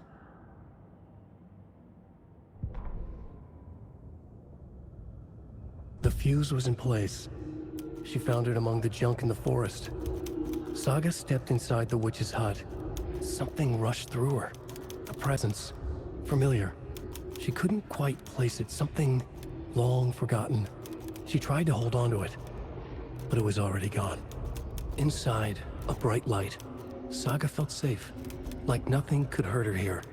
There were objects that stood out to Saga as if the light had manifested them. Pulled them from the darkness. A shift in reality, heavy with hidden meanings.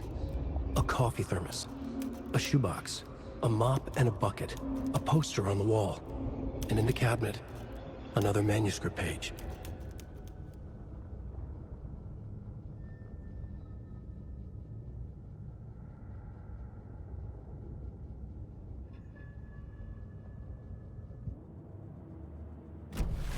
I need to find the witch's hut.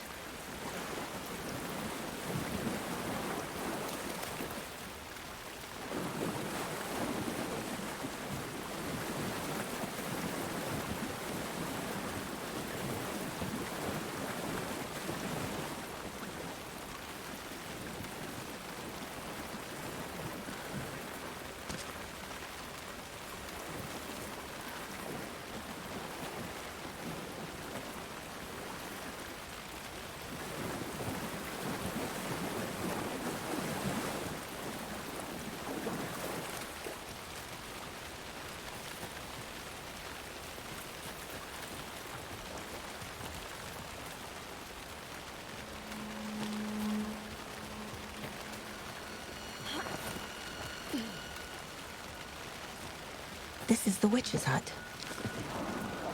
Anderson, thought I saw something in the woods. Probably just a deer, but I'm gonna check it out. Okay. I found another page. Following up on a lead. Keep checking in. Roger. The fuse box is missing a fuse. I need to find one to turn on the lights.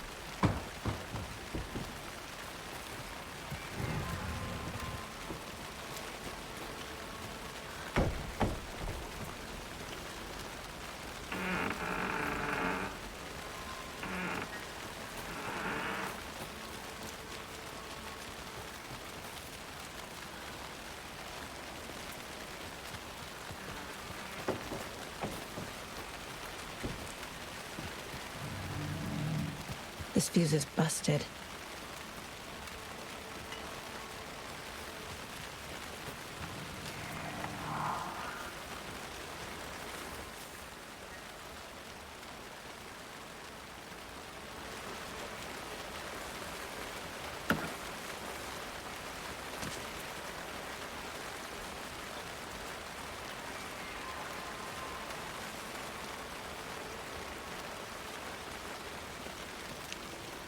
This one looks good.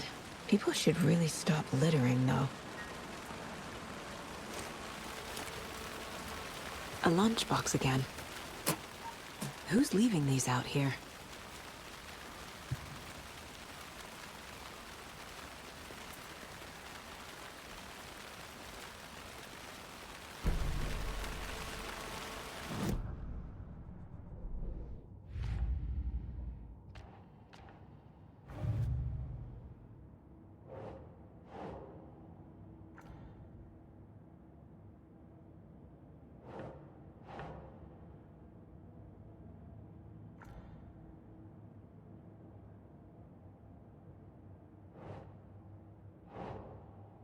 No.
Another page. Making progress. The image of the witch in the sign. Saga addressed the witch. The smudged line on the heart. The second part recited from memory. I brought you the heart, witch. Show me the terror. Saga pushed the heart through the hole in the sign.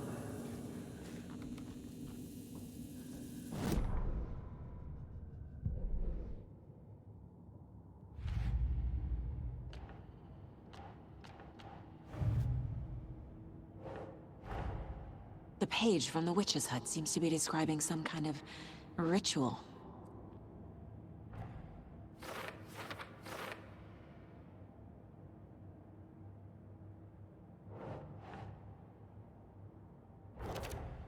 Nightingale's heart disappeared from the morgue.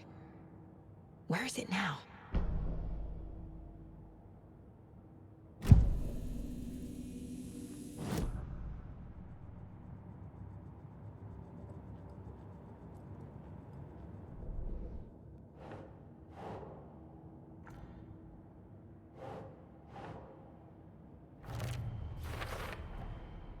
To get into the overlap, I need to find Nightingale's heart. Read the line imprinted on it, plus the line on the page to the witch's ladle sign. Then push the heart through the hole in the sign.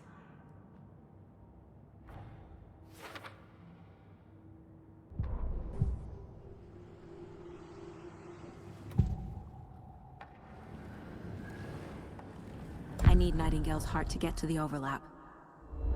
Where is it? The cultist leaned close. He was there, but he was risen. Nightingale was there. The opposite of sunspots. Who said that? That's not it. I don't have what I need to find Nightingale's heart. There must be more. Nightingale's heart. Where is it? While they played cards in the general store, the witch had stolen his heart. Get out of my house. Nightingale's heart is at the general store, in a fridge.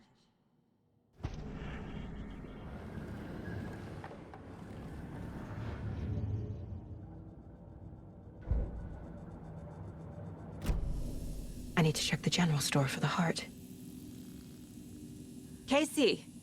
I'm headed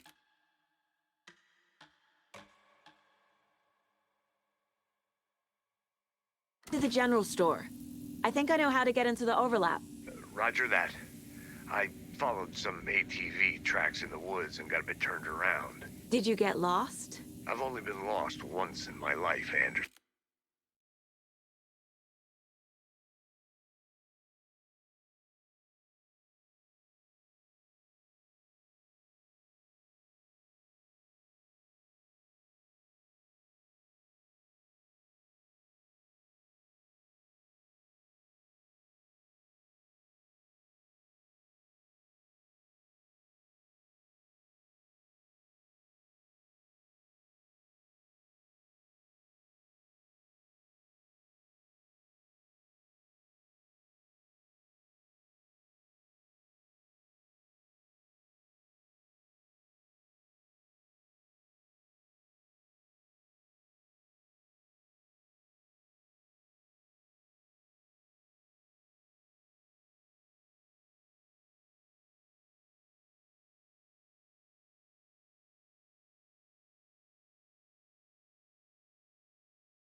sports. It's in the game.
hard tale of the tape for this heavyweight fight. All right, now for the particulars, we go inside the octagon to Bruce Buffer. Ladies and gentlemen, this fight is 3 rounds in the UFC heavyweight division. Introducing first, fighting out of the blue corner, Kimbo Slice! And now introducing his opponent, fighting out of the red corner, Israel, the last style bender, Adesanya!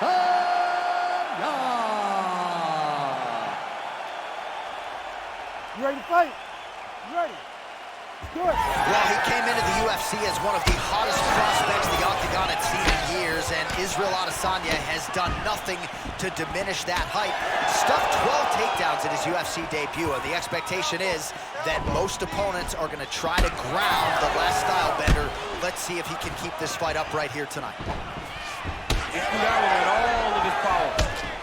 Oh, you can hear that thwack in the nosebleeds as the kickboxer lands a body kick early here in the fight against the boxer. I mean, this is the range that he needs to fight at. He doesn't want to be close where he's throwing hooks to the body and punches.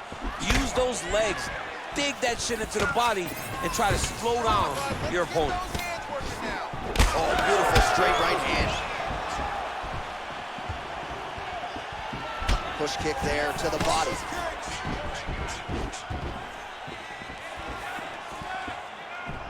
Going to the leg kick now, and it's there. Nice job by Adesanya. Big shots being landed on both sides here. Well, he's looking for that left hand, just out of range, though, with it. Just over 3 minutes now to go in round 1.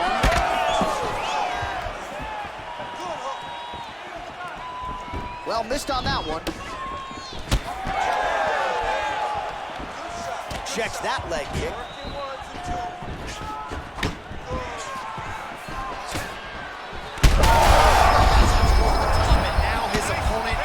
World of trouble. Beautiful level.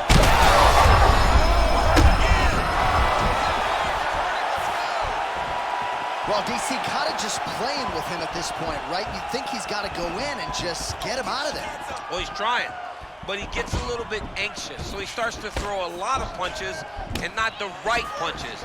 And because he's throwing so much, he keeps missing, and by doing that, he's missing chances to end this fight. Oh, he's got him hurting here. Oh, how good is that? The diving punch lands flush to the head. In the half guard. Now inside the closed guard. And he's gonna try to find ways to pass and move to a submission. He's setting up a submission attempt. It's tight. All right, so he lets go of the submission now. He let go because he saw that he was gonna lose his position. You gotta maintain dominant position when you're in a fight. Well, not good body language from his opponent here, DC. He's curled up. No, he's exhausted, he's been beaten. All right, half guard position here, DC. You have an extra hop in your step when you talk about fighters working out of this half guard. Oh, man, I like half guard as a top fighter. I understand half guard as a bottom fighter. Don't want to be there. Right. Very dangerous. But if you are there, you have to be winning. The position of the underhook opens up so many opportunities for you to either escape or sweep.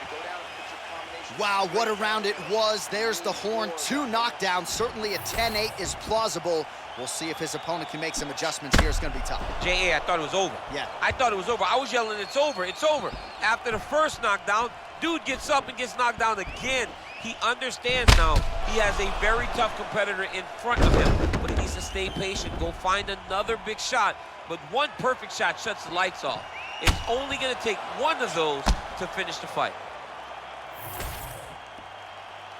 You ready to fight? Ready. Second round underway. Look to the head there by Slice. Oh, and he lands again.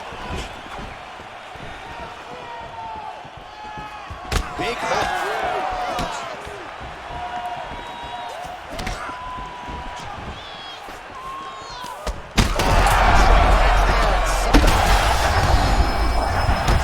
They're going at it here. Huge shots landing on both sides.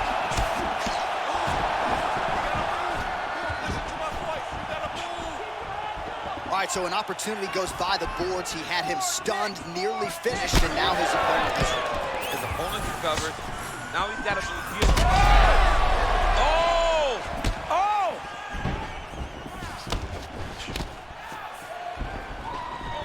Just out of range with the big right hand.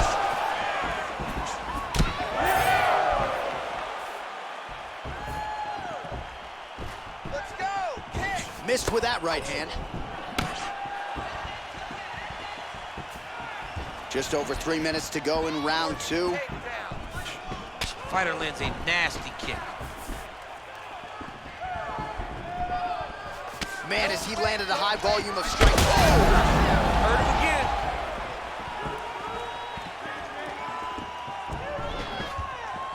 Pretty nice lead right there by Adesanya. Slice has got a bruise appearing on that left side now. Got to think that bodily investment is going to pay dividends later in the fight. And now leather being thrown on both sides. He checked that last one.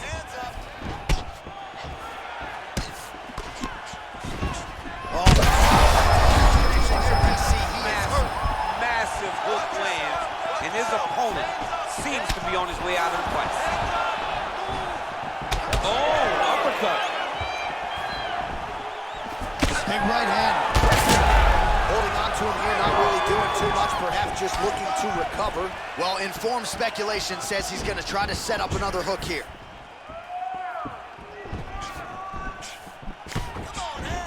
Just misses with a left hook there. 1 minute to go in round 2. Big punch land. Oh, he gets back up, but barely. Look how wobbly he is. Oh! It's a good right hand right there. Big uppercut.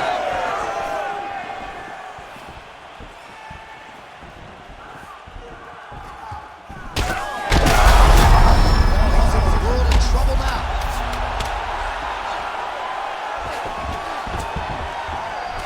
Nice shots landing from the top position. 10 minutes in the books. All right, there's the horn indicating the end of the round. So potentially a big factor here, ladies and gentlemen. The cut on the cheek sustained in that round. Certainly better to be below than above the eye, but the cut man's got to get in there and close that thing up. So the crowd voicing its appreciation after that round. We had a knockdown courtesy of a punch midway through. DC, here's your highlight. It was straight. He threw him in combination and landed that big punch that really did hurt his opponent. Lesser men would have been done. He's got a tough guy in front of him. He will have to go back to this. Again, he will have to get back to this action if he wants to get the desired finish.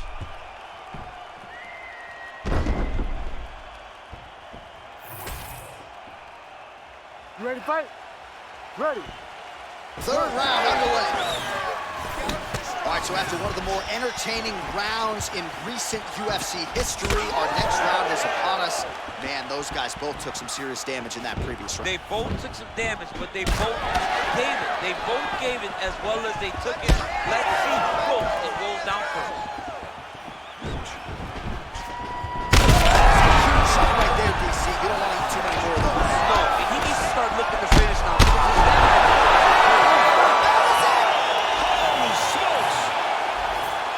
I mean, you gotta be kidding me with that knockout. If that is not the #1 play on SportsCenter tonight, I'm not sure what would top it. One of the best knockouts we've seen all year. In a very long time.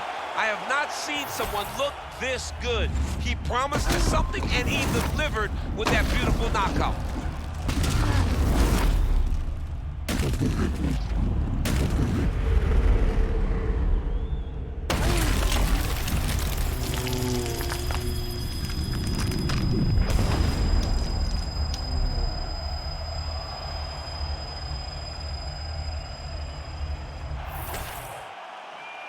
Bruce Buffer now with the official decision. Ladies and gentlemen, referee Herb Deans called a stop to this contest at 47 seconds of round number 3. Declaring the winner by knockout, Kimbo Slice!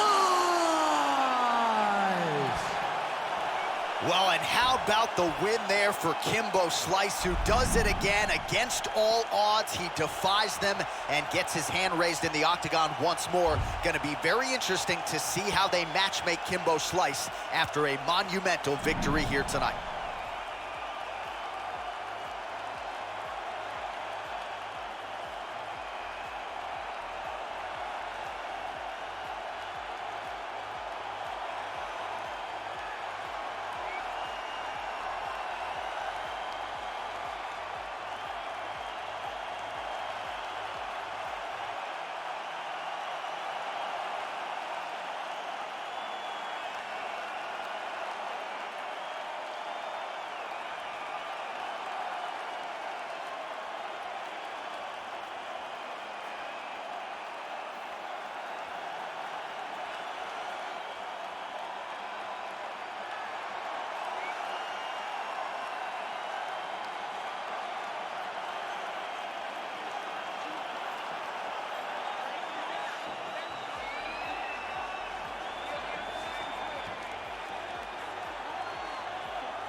And now our tail of the tape for this heavyweight fight. Here is Bruce Buffer. Ladies and gentlemen, this fight is 3 rounds in the UFC heavyweight division. Introducing first, fighting out of the blue corner, Bruce the Dragon Lee. And now introducing his opponent, fighting out of the red corner, Mike Tyson! Ready to fight? Ready.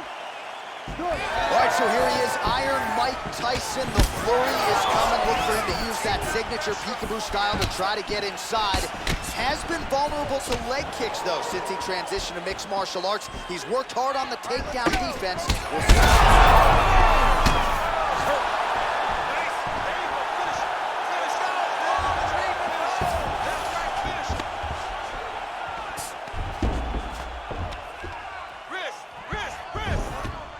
Oh, he's got to be careful there, yep. Let's go, I need you to posture now.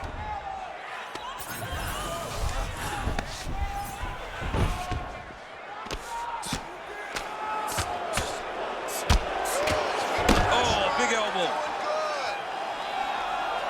Lands with the ground and pound here.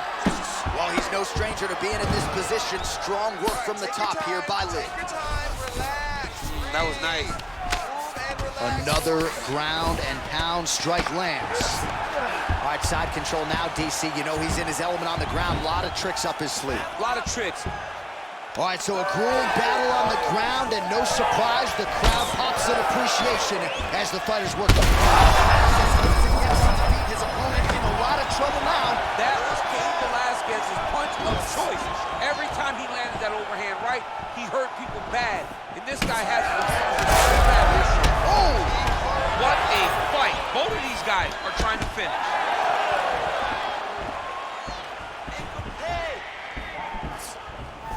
Just over 2 minutes to go in the round.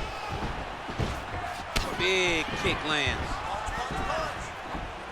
Look for him to throw that overhand here again.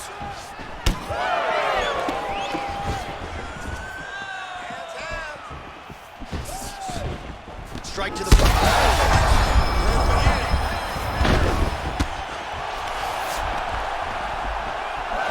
Hard ground and pound strike there. I believe that one opened the You heard it real bad.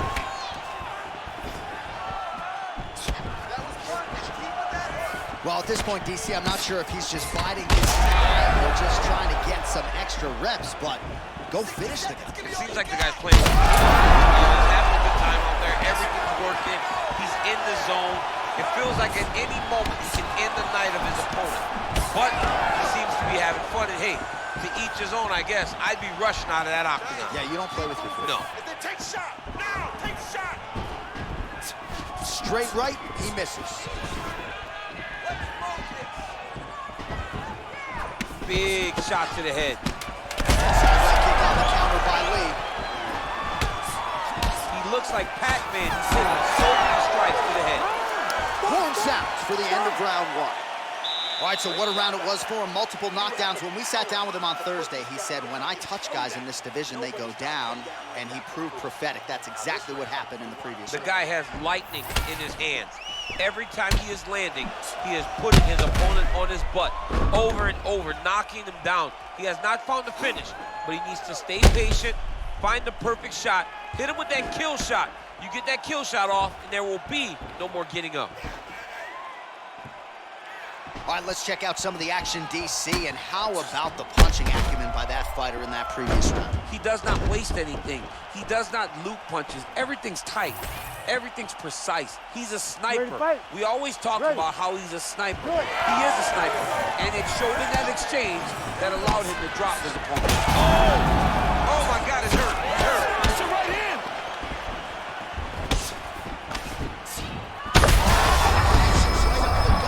I'm not sure his opponent knows where he is. No, he doesn't know where he is. He's hurt real bad.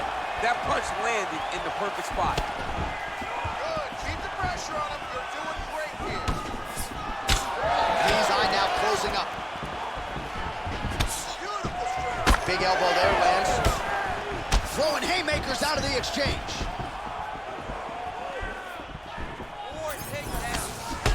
Left hook, right hand.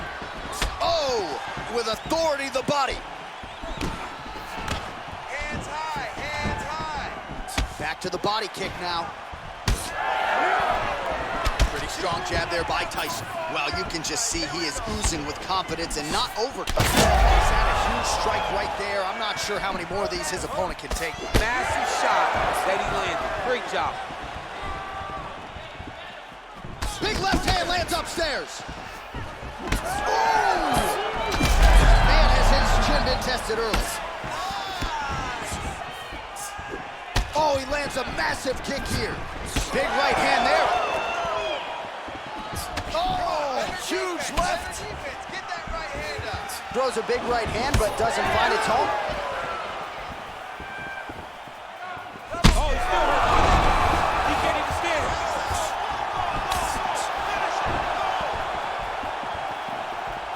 Just over 2 minutes to go. Well, he has really picked up the pace here in round two. Much more aggressive than we saw in round one, and now starting to find himself in the pocket. Right hook attempt, that's a miss. Both fighters starting to open up a little bit. Well, at this point, hard to blame him for headhunting, right? He has caused some significant swelling upstairs. And... He has to evade, stay at space. Oh, heavy shots raining down. Well, pretty good work off of the bottom here by Lee.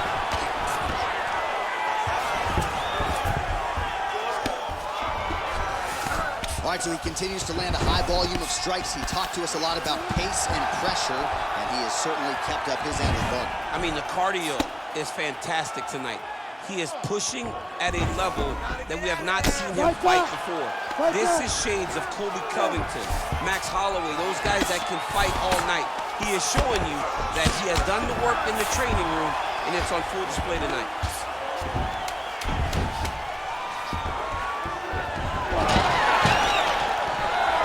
All right, they separate. Now we'll see who can get off in space. All right, so that round is in the books. Lee's eye is really looking pretty bad after those 5 minutes. We'll see what the cut man can do about it. But if he doesn't get the swelling to subside, that eye could swell shut. All right, well, 1 minute of end swell can only do so much. Let us look back at some of the damaging strikes in that previous round. It doesn't seem like it's gonna do much. And if it does, he can't take any more of these shots. He was too stationary. He took everything square on the target. He's gotta move his head, and he's gotta be proactive instead of reactive in terms of his defenses. Ready. Third round underway.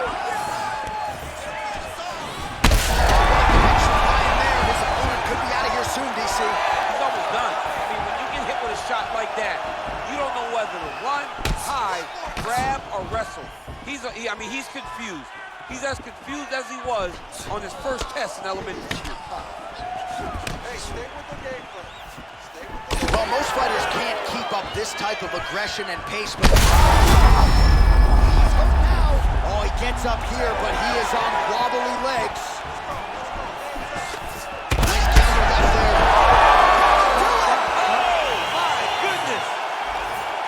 What an absolutely crazy knockout here, and that's going to be a hard knockout from which to recover for his opponent, but the celebration is on. One of the biggest wins in his UFC career. Massive win for this young fighter. He got the knockout victory. What a performance.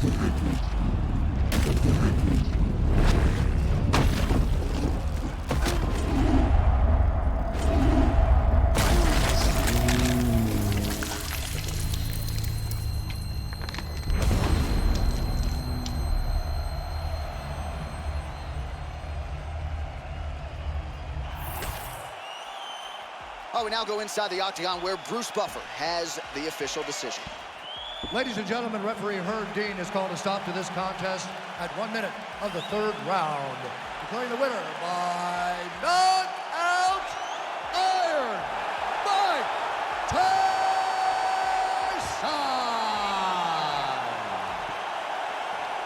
So Iron Mike Tyson getting it done in the UFC yet again. I know a lot of people had some pause when he transitioned from boxing to mixed martial arts, but the proof is in the pudding. Another big win for Tyson here tonight.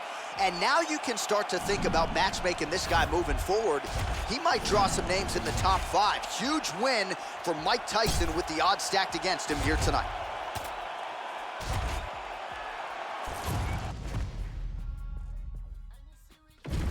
Our tale of the tape for this heavyweight fight. And now to get us started, here is Bruce Buffer. Ladies and gentlemen, this fight is 3 rounds in the UFC heavyweight division. Introducing first, fighting out of the blue corner. Ladies and gentlemen, he is an Ultimate Fighter season winner, the former UFC middleweight champion of the world, and the member of the UFC Hall of Fame, Michael the Cow Bisping! And now introducing his opponent, fighting out of the red corner, Magomed Ankalaev! You ready to fight? Ready. Oh, well, a lot of people have planted their flag on Magomed Ankalaev in terms of his future light heavyweight greatness, but the UFC matchmakers do a masterful job in terms of setting up a test that you need to pass in order to get to that requisite next level. This is a challenging stylistic matchup, and even the confident Ankalaev acknowledged that this is going to test me in ways perhaps I haven't been tested in the octagon before. Right on the button. Oh, he found the target again. Nice combination. Slips. Oh, beautiful hook there. Good straight hand there by Ankalaev. Oh, nice.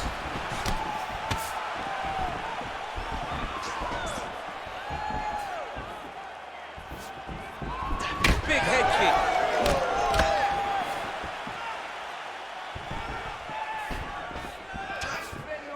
Just over 3 minutes to go in our first round. Oh, what a punch.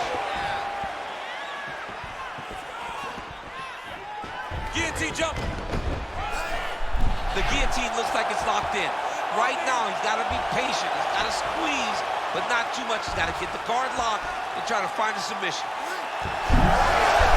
Oh, how good is that as he gets out? That is great submission defense, keeping everything short and not allowing his opponent to get the submission victory. Get up, get up, get up, get up! Getting them out here. Great submission defense.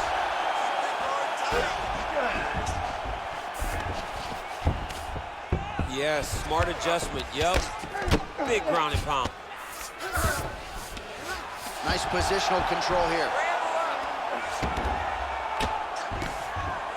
Under 90 seconds to go. Really good job to land these strikes from top position.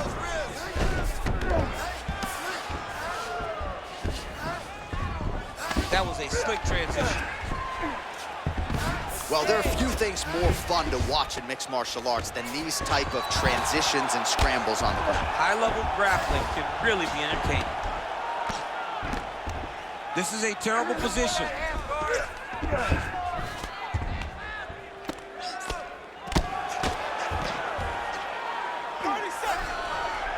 Well, as usual, suffocating work from the top here by Ankalaev.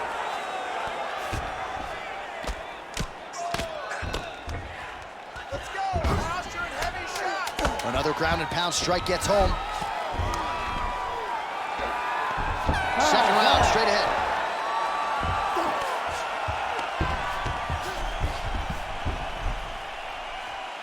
Great job down there. Keep doing exactly that. Change up your strikes. The boxing looks great. The kickboxing down low looks awesome. And that head kick, that's the one.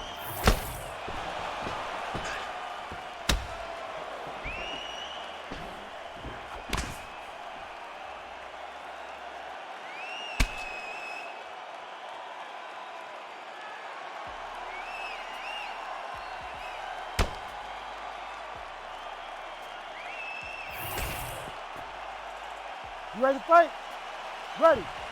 Second round underway.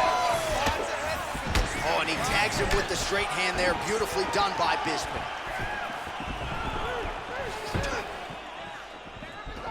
Oh, strike lands cleanly there, champ.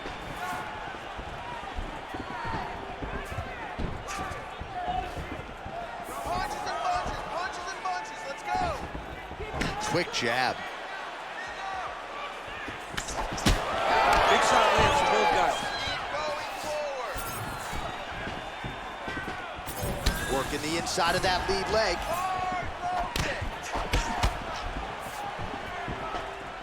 That's good defense to block that punch. Just misses with the straight right.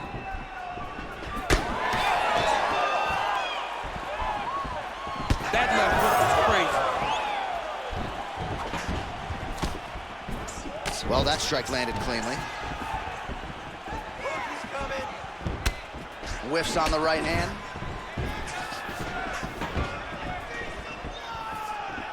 Hey, keep moving. Hey, 2 minutes have gone by. Well, a really good second round for him thus far. After a somewhat lackluster first round, he has found the rhythm and found his huge connection by him there. He needs to get on his bicycle, John. He needs to get into space so that he doesn't get finished. Oh, my goodness! Bisping gets tagged with that jab. Pretty good weapon for him tonight.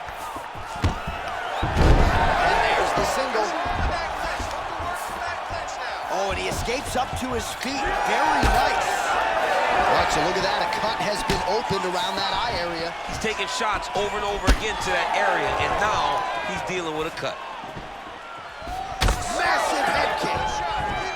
Ton of trouble right now.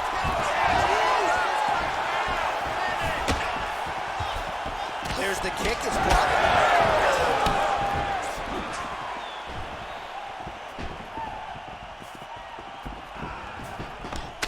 Oh, that's a nice strike. Good shot.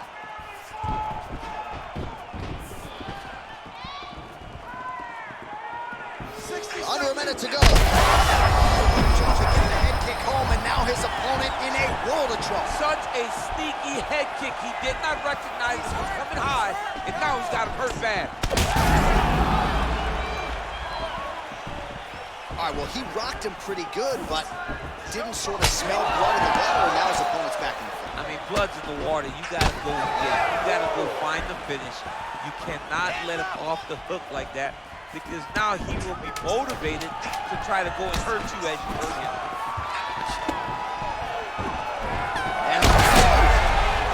He's gotta start throwing down. All right, there's the horn signifying the end of the round. Bisping's got a real significant cut above the eye. We'll see if the cut man can stop the bleeding. All right, let us now take a look back at some of the action from that previous round, DC. He appeared to open up a significant cut on his opponent's forehead with one of those strikes. A lot of blood comes from the cut on the forehead. He did exactly what he needed to do to land a strike that would open up a cut on the forehead. Now that he's got the target, he has got to continue to go there. He's got to continue to land in that spot to try to get his opponent out of it. Of course, his corner imploring him to be more sound defensively. The cut man appeared to do a pretty good job. Picture-perfect shot there, DC, and one more of those, he might be out. I mean, the fight is going to be over. I can't believe he's still standing. That shot landed perfect. There's the left hand.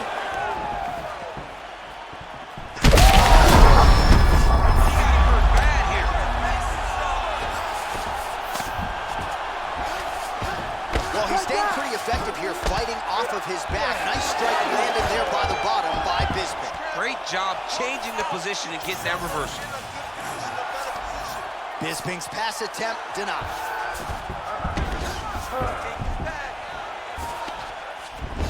Side control now, DC. A lot of options at his disposal from here. In the half guard.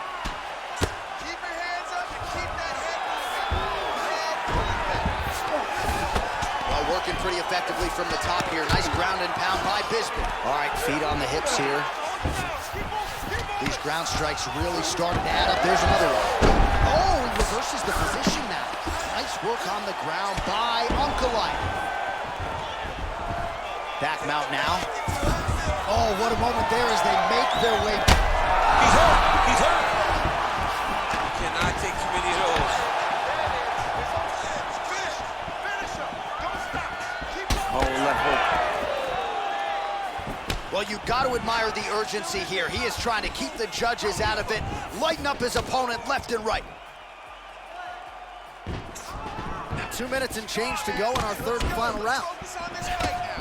Bisping's got a bruise now starting to appear on the right side of his body. Keep your hands up for me. Come on now. Let's move. Let's recompose. Stay focused. Let's go. Let's open up that cut a little bit more.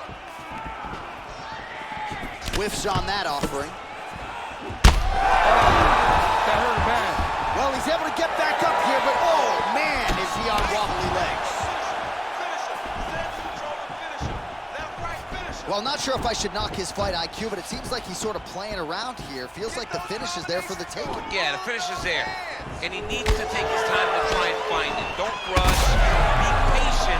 And in that patience, you'll find a punch or kick that will... Connection right there. I'm not sure his opponent knows where he is. No, he is on Beach Street right now. He's seeing Tweety Bird over the top of his head. When you take a hook like that, you are on wobbly legs.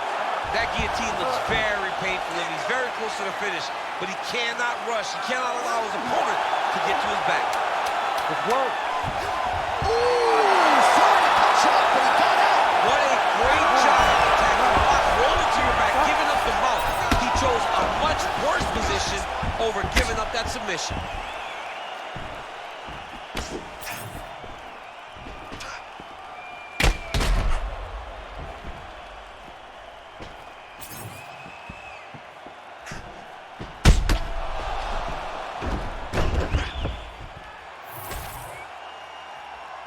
The official decision is now in. It resides with Bruce Buffer. Ladies and gentlemen, after 3 rounds, we go to the judges' scorecards for decision.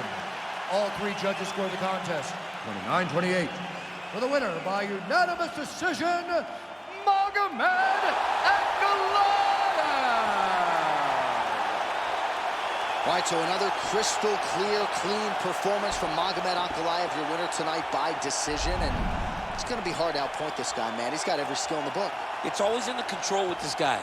And not only top control on the mat, but controlling where the fight takes place, from the clinch, whether it be out in the open. You're always fighting where he wants you to fight. That octagon control, that awareness to fight in his best positions is what makes this guy special and allows for him to continue to rack up massive victories. And it's not as though he didn't go for the finish, right? I mean, certainly there's valuable octagon time accrued, but he picked his spots here tonight, fought a pretty dominant performance, and gets it done by decision.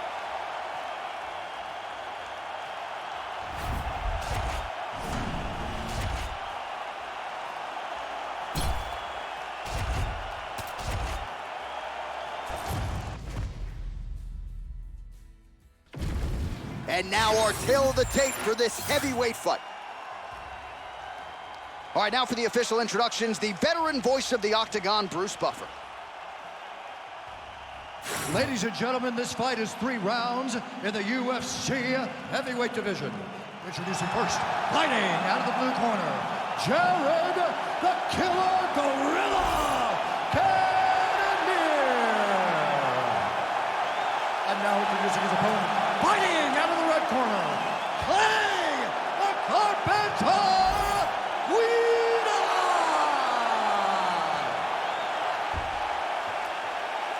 Ready to fight? Ready.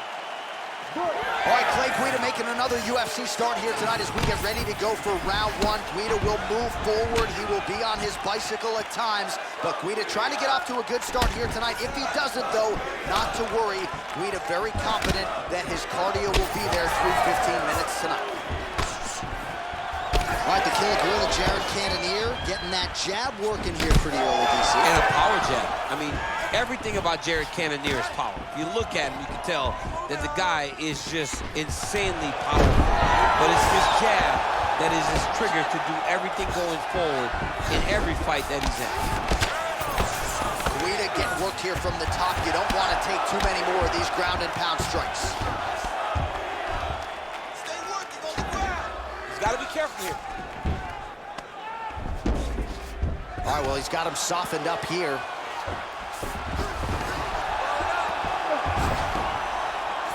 Oh, nice movement to avoid that strike coming down.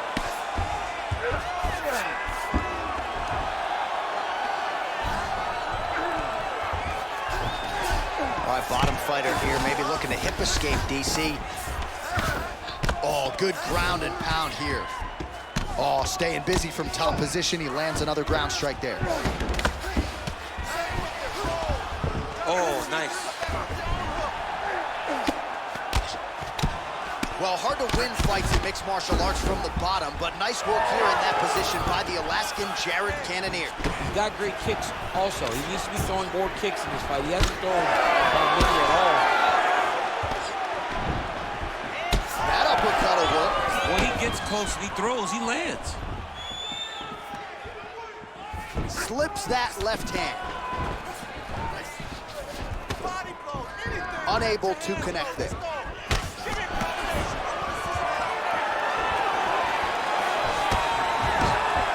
Guida's really limping now. Clearly the leg kicks have had the desired effect. I'm not sure how many more of those he can take. Killer jab there from Jared Cannonier. Amazing to think where he would have been had he gotten an earlier start at MMA. He's only been at this for a few years and obviously has realized incredible results. It's scary, right? It's scary. It's scary to think who this guy would be if he started doing this earlier. But you live in the here and now, right? And Jared Cannonier is taking full advantage of every opportunity that he's given. Oh, reverses the position there. Nice transition by Guida. There it is, now he's run him out. All right, 20 seconds to go in the round. Make sure he stays high. Work.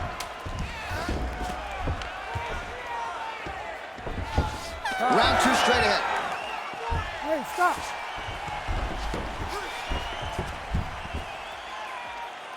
Everything is going exactly like we planned. He cannot handle your striking.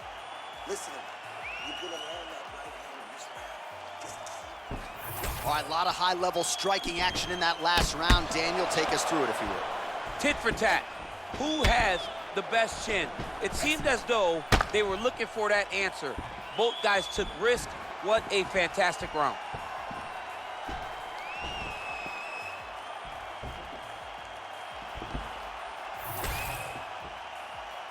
You ready to fight? Ready. Round 2 underway. Big strike lands. Big strike lands. Now he looks to try to chase down that finish. Oh, that right hand barely missed there. All right, everything's been working off the jab for Jared Cannonier tonight, and he lands it again there. Just a presence about himself is what I think about Jared Cannonier.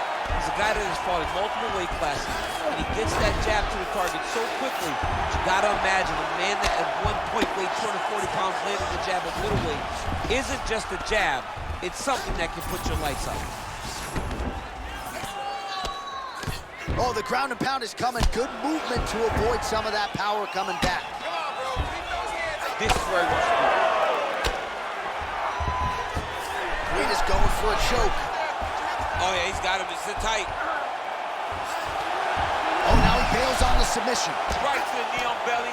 Well, eventually he's going to try to get up, but he's moving his head pretty well here to avoid damage on the ground. You don't want to be comfortable on your back. But when you're taken down, you got to make sure you're active, and that's exactly what he's doing. Oh, nicely done there as he escapes back to his feet. So a much different approach for him here in this set. Guida gets the double leg takedown. Nothing telegraphed about that shot. Well done.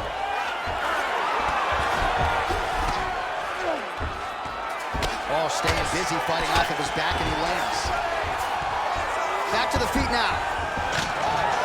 Short uppercut here on the clinch by Cannonier.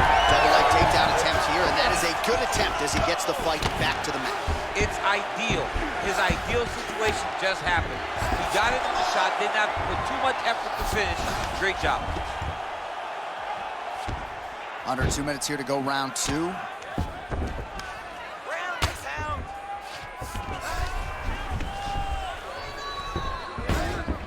Using a lot of good movement. Well, he continues to manhandle him here on the ground. Thought about a choke, instead flattens him out, and now he's got a lot of options offensively, Champ. Yeah, he's got all the options available to him. Now he just has to get all that hip pressure into his opponent's back and just start raining down ground and pound. And if you're the bottom fighter, better start intelligently defending yourself. Green is back in full mount. Got to be careful here. Ooh, right into side control, DC. This is where you want to be now because you get to make your opponent decide. If they try to turn back into you, you can attack guillotine. If they turn away to try to get to your knees, you throw your hooks in and you got all your rear choke submission. Great defense by the defensive fighter. All right, that's the end of round number 2. Hey, stop.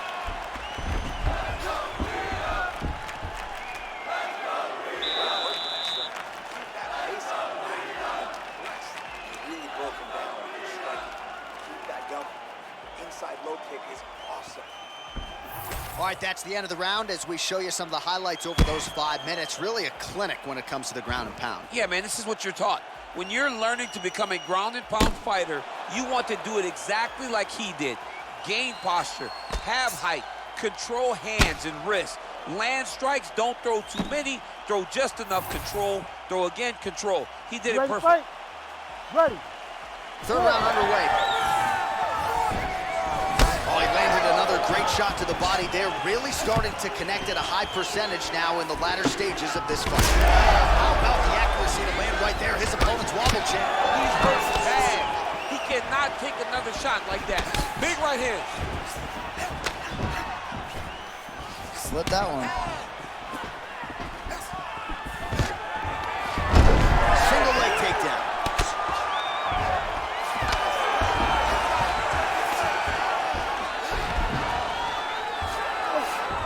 He passes to half guard. Oh, he's got the ground and pound going now. Another one. I mean, he cannot miss from the top position.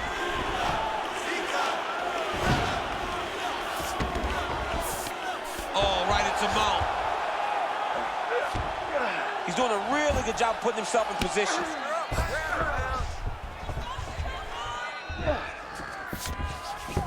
Cannoniers in half guard now. A lot of top pressure being applied here. Now trying to isolate an off. Yeah, he's trying to go to a Kimura lock. Right here, he'll either try to get the submission or use the sweep. Oh, somehow, some way he got out. These guys are back and forth, and the submission defense wins this transition. Not being just defensive, but offensive off of his back. Great punch lands. A lot of top pressure being applied here as he works out of side control.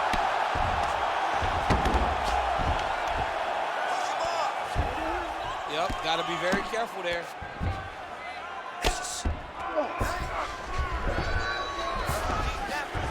Cannoniers in half guard.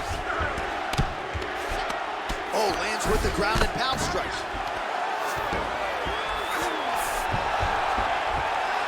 Another ground and pound strike lands.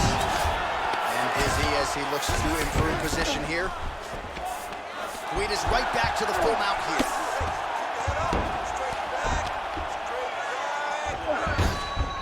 Bottom fighter better move. Yeah, he's got to move, John. He's got to shrimp and try to either get up or pull his opponent back into him so he doesn't have the posture to land that big damage. Oh, that arm triangle's wicked tight. He's starting to get it in very deep. Great submission defense. Oh, big pop from the crowd as they get back to their feet after a pretty scintillating grappling battle there on the ground. Well, it's an educated crowd, John. They appreciated all the grappling exchanges and how skilled both of these men are. Guida's shot there is blocked. 15 seconds.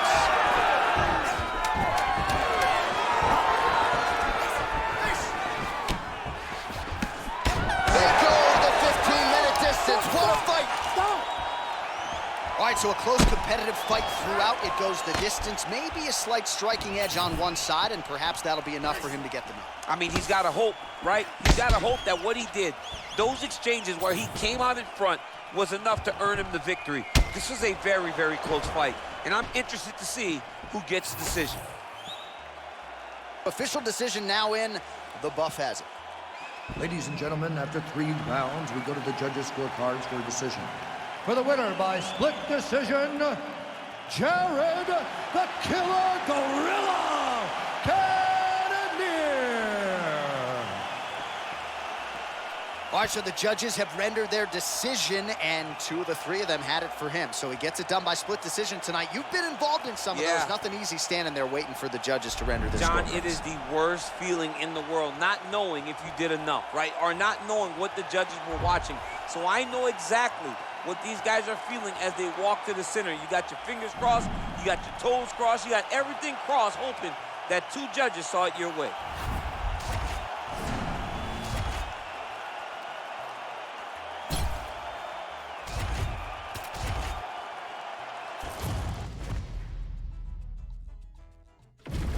Our tale of the tape for this heavyweight fight. We send it inside the octagon. Here's Bruce Buffer. Ladies and gentlemen, this fight is 3 rounds in the UFC heavyweight division. Introducing first, fighting out of the blue corner, Sonya Deville. And now introducing his opponent, fighting out of the red corner. Ladies and gentlemen, presenting the former UFC welterweight champion, Karen the Chosen One Woodley.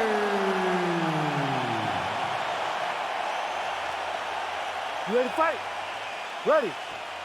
Good. Well, for my money, nothing like calling fights here north of the border. Scotiabank Arena in Toronto. A lot of big moments for your boy Max Blessed Holloway in this building. Yeah, man, Max Holloway has become almost the home team when he fights in Toronto. They love him here, and every time he fights at the Scotiabank Arena, he puts on a show. Oh, nice slip there to avoid the punch by Woodley. Straight punch. Both guys still truly trying to find their range. Woodley going for the takedown, but unable to land. Wow, strong roundhouse kick there. Oh, Nice job by Woodley striking on the outside here, DC. That's really a big part of his game, to be able to circle away and close that distance quickly.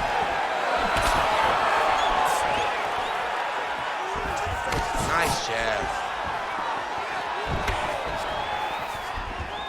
Well, straight right hand has been a good weapon for him. He misses with it there. Great timing on that double leg. Let's go. Woodley's in half guard. Look at him attack that arm triangle on the opposite side. When it's time to finish, he will lock his hands, pass his body all the way to the opposite side. Oh, submission defense on full display there. He said that he was very aware of what this guy brought to the octagon, and it showed in that defense. Woodley getting worked here from the top. Ground and pound strikes raining down. Look at that. Recognizing he's about to lose position.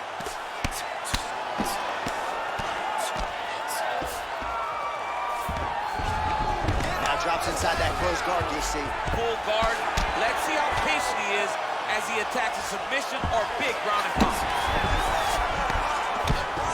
Oh, the ground and pound is there. Oh, another strike lands from the top. He passed the half guard. Oh, shades of the godfather of the ground and pound mark. And look at him attacking the arm triangle on the other side. He's gonna lock him down, try to pass all the way across his body. Once he gets across, he will start to drop his chest to the mat and chase the finish. Oh, he's out. Good work, guys.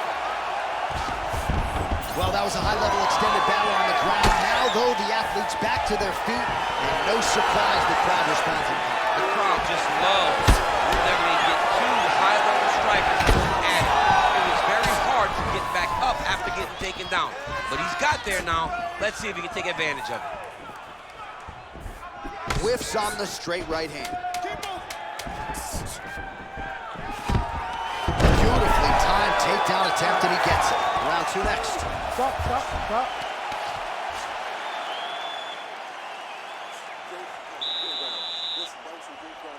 This time when you get him down, I want you to pass the guard. Pass the guard and submit him. Well, what a round it was, especially from a striking standpoint. DC, take us through. High-level striking. I mean, this is what people come through the doors to see. Two men stand on a quarter, chest to chest, forehead to forehead, and let it all fly. I'm surprised nobody went out, but it does excite me for the next round. You ready to fight? Ready. All right, round two. This is big. That's big. Oh, big right hand.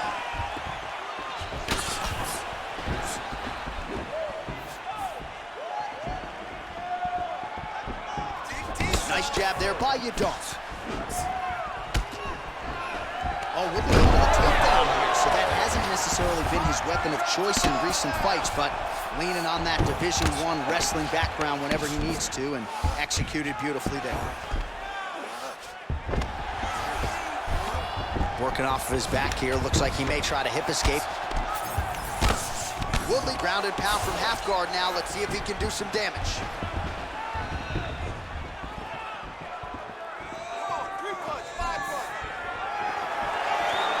A nice jab by him there. Tried to go to the body, but unable to connect. Oh, and there's a kick to the body, not having that one blocked. Huge strike lands there, DC. He landed that massive shot. Now he needs to try to find the next shot, the follow-up shot that will finish the fight. So a much different approach from him here in round two. Took him a while to find the range, get in his striking rhythm.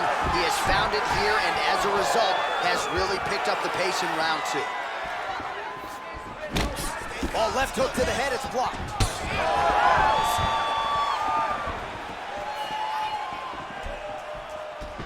That kick lands. Well, he's certainly keeping busy, DC, connecting with most of the punches he's thrown. I mean, punches in bunches. He's doing a great job. Try to establish that jab.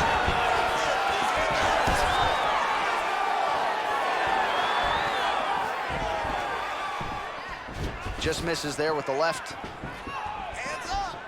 Oh, patented big right hand from Tyron Woodley. He was waiting for that opportunity, and as soon as his opponent's guard lowered, Woodley moved in and landed flush. Oh, man, I'm starting to feel bad for the canvas as he lands another takedown there. He landed another takedown, and he's doing it over and over again. What I am a massive fan of is his cardio, the ability to be able to keep this pace over and over as he hits these takedown attempts. Man, these guys have some chins on them. Huge shots being landed on both sides. To the body, and it lands. 30 seconds to go in the round.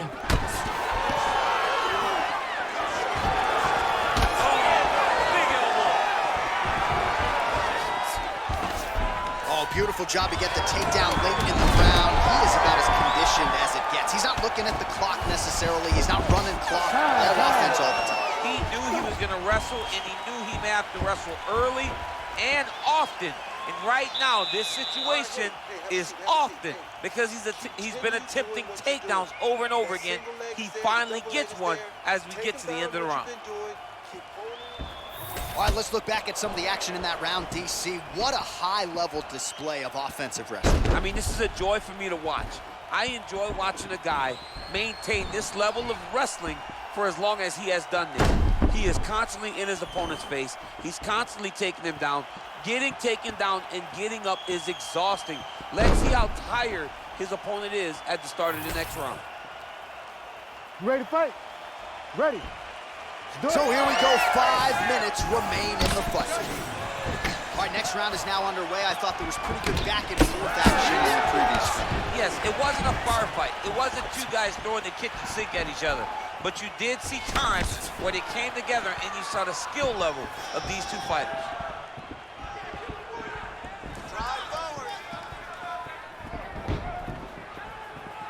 Well, he hasn't really showed any signs of slowing down tonight. He continues to connect on a high volume of strikes here. A beautiful leg kick lands.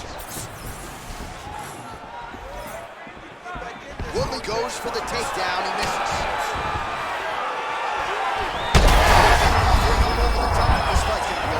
What a great way of mixing up his attacks. He didn't stay the course. He mixed it up. He went high when his opponent thought he was going low, and now he's got him hurt very bad. Oh, he better start moving. He can't take too many of those uppercuts. Yeah, he's in half guard here. Drops down inside the now closed guard of his opponent. Let's see how patient he is as he attacks a submission or big ground and pound. That Darce choke is tight. Oh, somehow he gets out. Fantastic submission D. All right, he remains in pursuit of the submission, but the defense continues to hold up. I'm not sure he's going to be able to find a finish here. In MMA today, guys are so well-rounded. They're so gifted. It's hard to just lock up a submission, but he continues to try. And in those efforts, he has given himself a chance to win this fight. I've never been submitted. You never have? Nope. Lucky guy. I have. Oh, nice shot landed from the bottom. Oh, huge pop from the crowd as the fighters get back up to their feet. I mean, you and I love a good grappling match, but these fighters came to see knockouts. Yeah, the fans came. Great shot lands. Now he's got to go find that follow-up. Kill shot is what they call it to go and end the fight. Lands a big elbow there. He's going guillotine. Oh, what a beautiful counter to the guillotine there. Gets side mount. Great submission defense on full display by the opponent.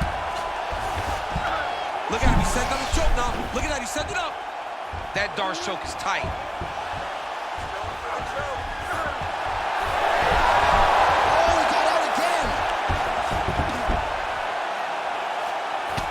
Well, now you see some visible damage on the side underneath the elbow. He told us he was going to invest in the body, and he hasn't missed a whole lot tonight. You didn't expect him to do it this effectively. He's done a fantastic job of following the game plan.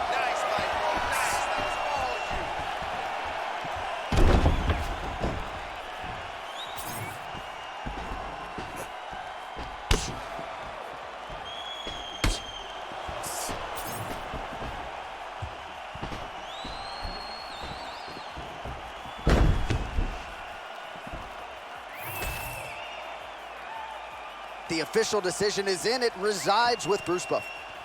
Ladies and gentlemen, after 3 rounds, we go to the judges' scorecards for decision. All 3 judges score this contest 30-27, declaring the winner by unanimous decision, Tyron, the Chosen One, Woodley. All right, so the Chosen One, Tyron Woodley, certainly looking like he's in his fighting prime as he gets his hand raised here tonight. He's probably dropping another LP in the morning. It's a good thing he got the win. Tyron Woodley is a man of many talents, but his greatest talent is his ability to fight and win fights. Once again, he gets the job done.